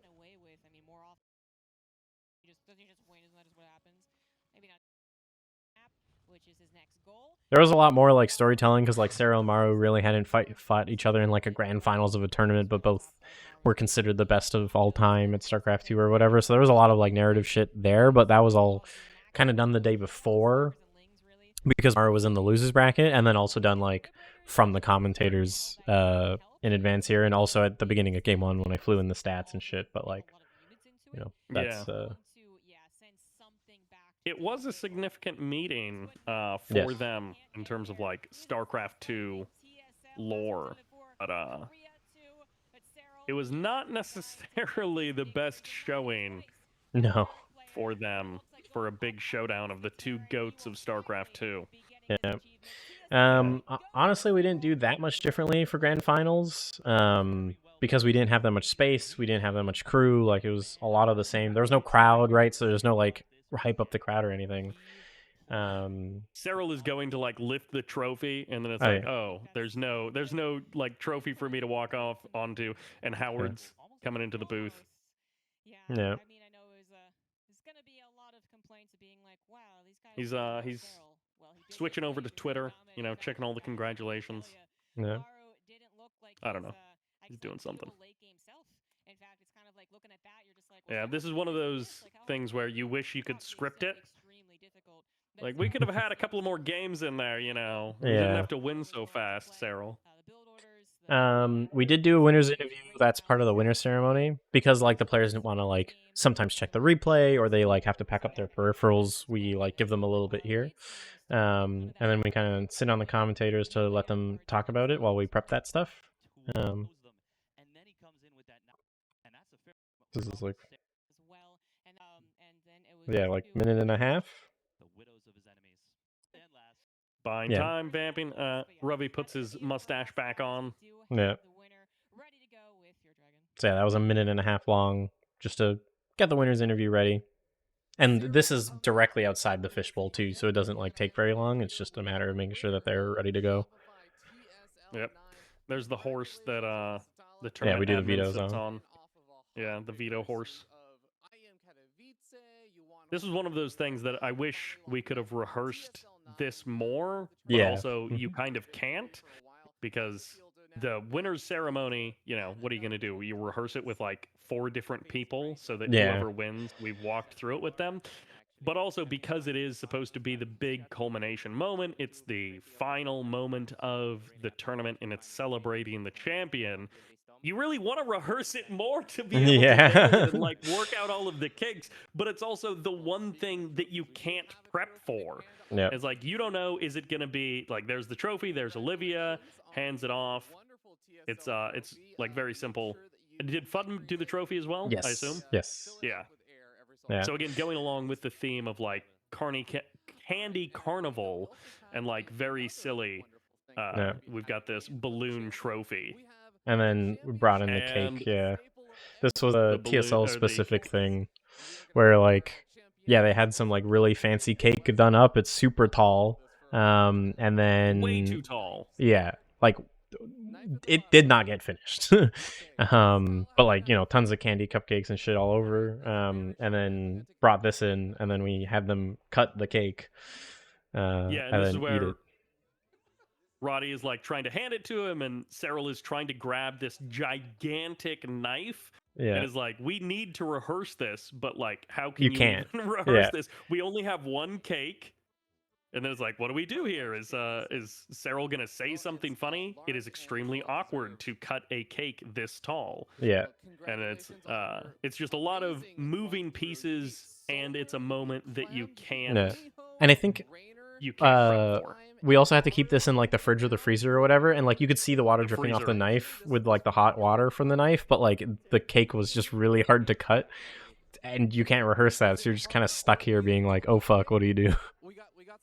And this was one of the things that finals day went a little faster than we were initially planning. The cake was in the freezer for, I don't know, a day and a half before finals day. Whenever it got delivered, it was in the freezer from that point until right before this. Because if you take the cake out too early, it could lose its shape because it's like such a fancy cake. It could either lose its shape, or there was something about they couldn't pull the cake out too early. I think it was an ice cream cake or something. Oh, was it? Yeah. Yeah. So then it has to be frozen. But then, as you can see, he does the first cut reasonably easy, and the second cut is a lot more awkward. Yeah.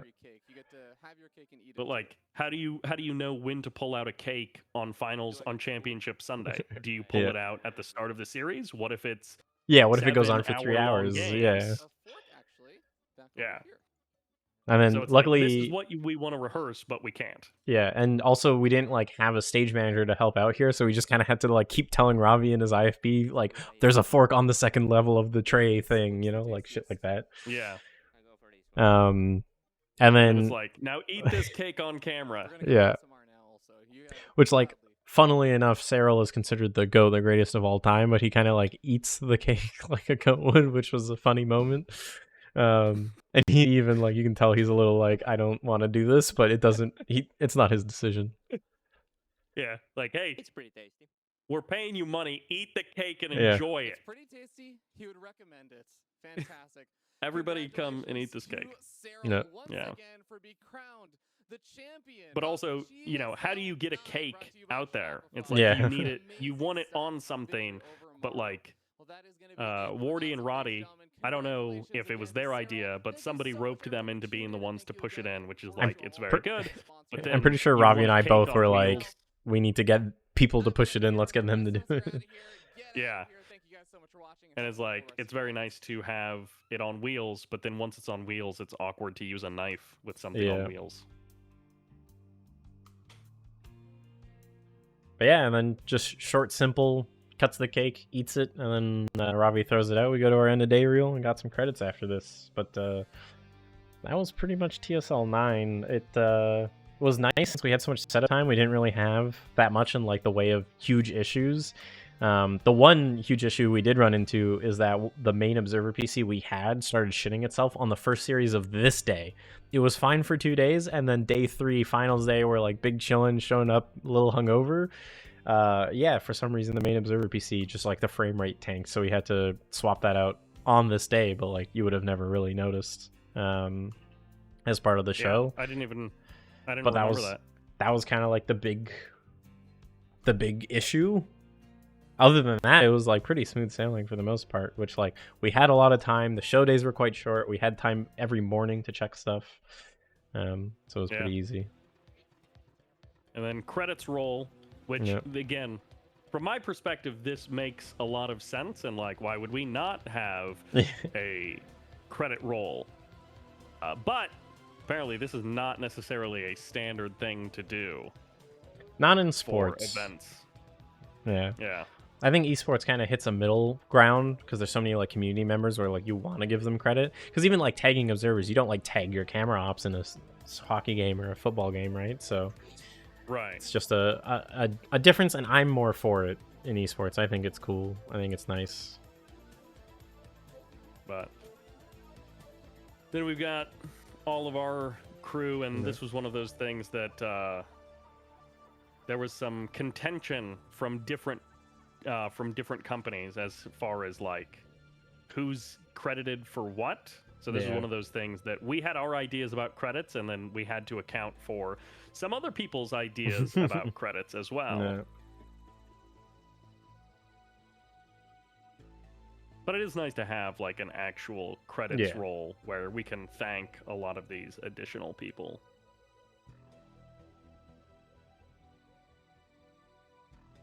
Magic Nape the Magic.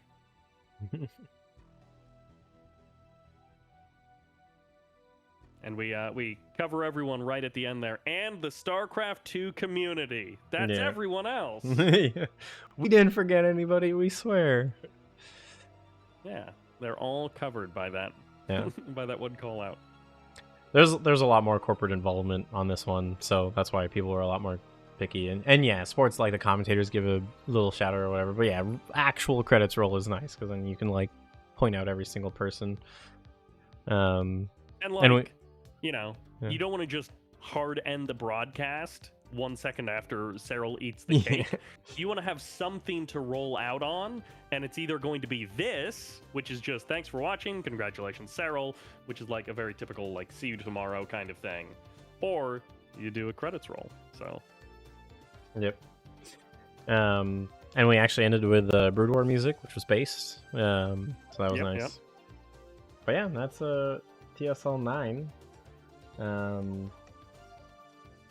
I don't really have anything else to mention. I don't know if there's any other last minute questions in chat, but good show all around. Some minor mistakes here and there, but overall like relatively solid. And you know, kind of for me was coming out of this being like everyone else that does StarCraft 2 is worse than me was the goal, and I think we kind of achieved that because yeah, every StarCraft 2 production since TSL9 I think has just been like not nearly as good. I think I Am Katowice like gets close, but like it's just there's so many elements missing. Like the replays just aren't good on StarCraft 2 shows for the most part.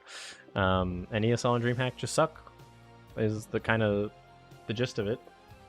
But they know who to talk to if they want something better. But it was a super fun show, and one of those things that I wish we could do more of it. Yeah. It felt like this is our first, the first attempt almost, but if we could do it a couple more times, we would really smooth things out and dial everything in. For sure, yeah. Plus and plus and plus and plus stuff.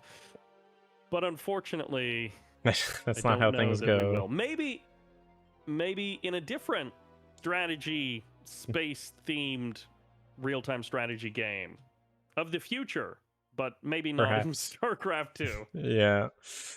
Yeah, it was cool to do a StarCraft 2 show though, and to like end off. I was telling a lot of people once I got back from the show though, but like doing like a premier StarCraft 2 tournament the way I wanted and that people actually cared about watching was kind of like the last career goal I had, because I knocked out 2 of them in the same month. I did the Evo Street Fighter finals and then I did this, and I was like kind of a little feeling hollow because I didn't know what the next big thing was to do next, and I've since solved that a bit, but like it was cool to like actually just be done.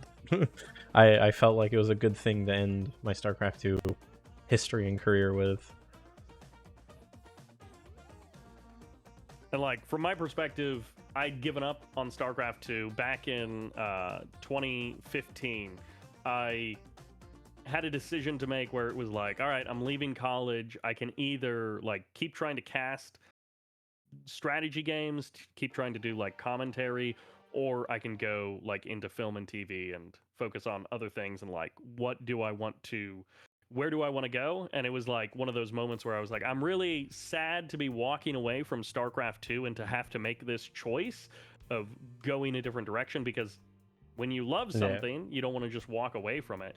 So to be able to come back almost out of the blue, I was hitting you up for like other stuff. We were talking about other work, and you were like, well, actually, in like 9 months, we have this StarCraft 2 event. So to come back full circle and be able to work on a premier level StarCraft 2 event, to do it with you, who I started with 10 years ago now, or 11 years ago now, Ravi as well, the 3 of us like getting back together after doing bedroom broadcasts almost 15 years ago. Yep. And then like coming back full circle, and it's like, man, I thought I had walked away from StarCraft, and I mean I basically have, but getting to come back and like do this amazing event and have this incredible experience. And you mentioned this was Steadfast's first event, and someone made a joke that like this is a terrible first event for him as a commentator, because the event has so many perks, so many more benefits and like upsides to doing TSL9 that you don't get on a lot of other league events, competition events. So like it was this amazing like pie in the sky beautiful event to end on, and it was amazing to have you bring me back and be like, oh, I've left StarCraft 2, and then you call back in and get to work on a dream event to finish it out. Yeah, I mean, even for me, like I hadn't touched StarCraft 2 in like 3-4 years at that point either, so it was definitely took a lot of de-rusting, but we did a pretty solid job and got everything done and then some. And obviously there's still more left to be desired, but I was pretty happy with everything we accomplished, for sure. Yeah. Cool. Next career goals. I don't have any like serious long-term ones just yet. Figuring that out still, but definitely don't feel like hollow or empty or anything. So that's good. Yeah, I've got some I've got some stuff that is definitely not a career goal, but it's like it's not a career goal because nothing will come out of it for my career, but it is a personal project that I'm working on behind the scenes that will probably not happen the way that I want, but I'm hoping that it does. So I've got a big project behind the scenes that I'm not talking about because it probably won't happen as big as I want it to be. So I don't want to put out a big version and then have it be a disappointment when it's a small version. Fair enough. All right. Well, that's it for today, everybody. Thanks for watching. Thanks for all the questions. It was a lot of fun chatting through it all. And until next time, which I don't know when that is. But goodbye. Goodbye.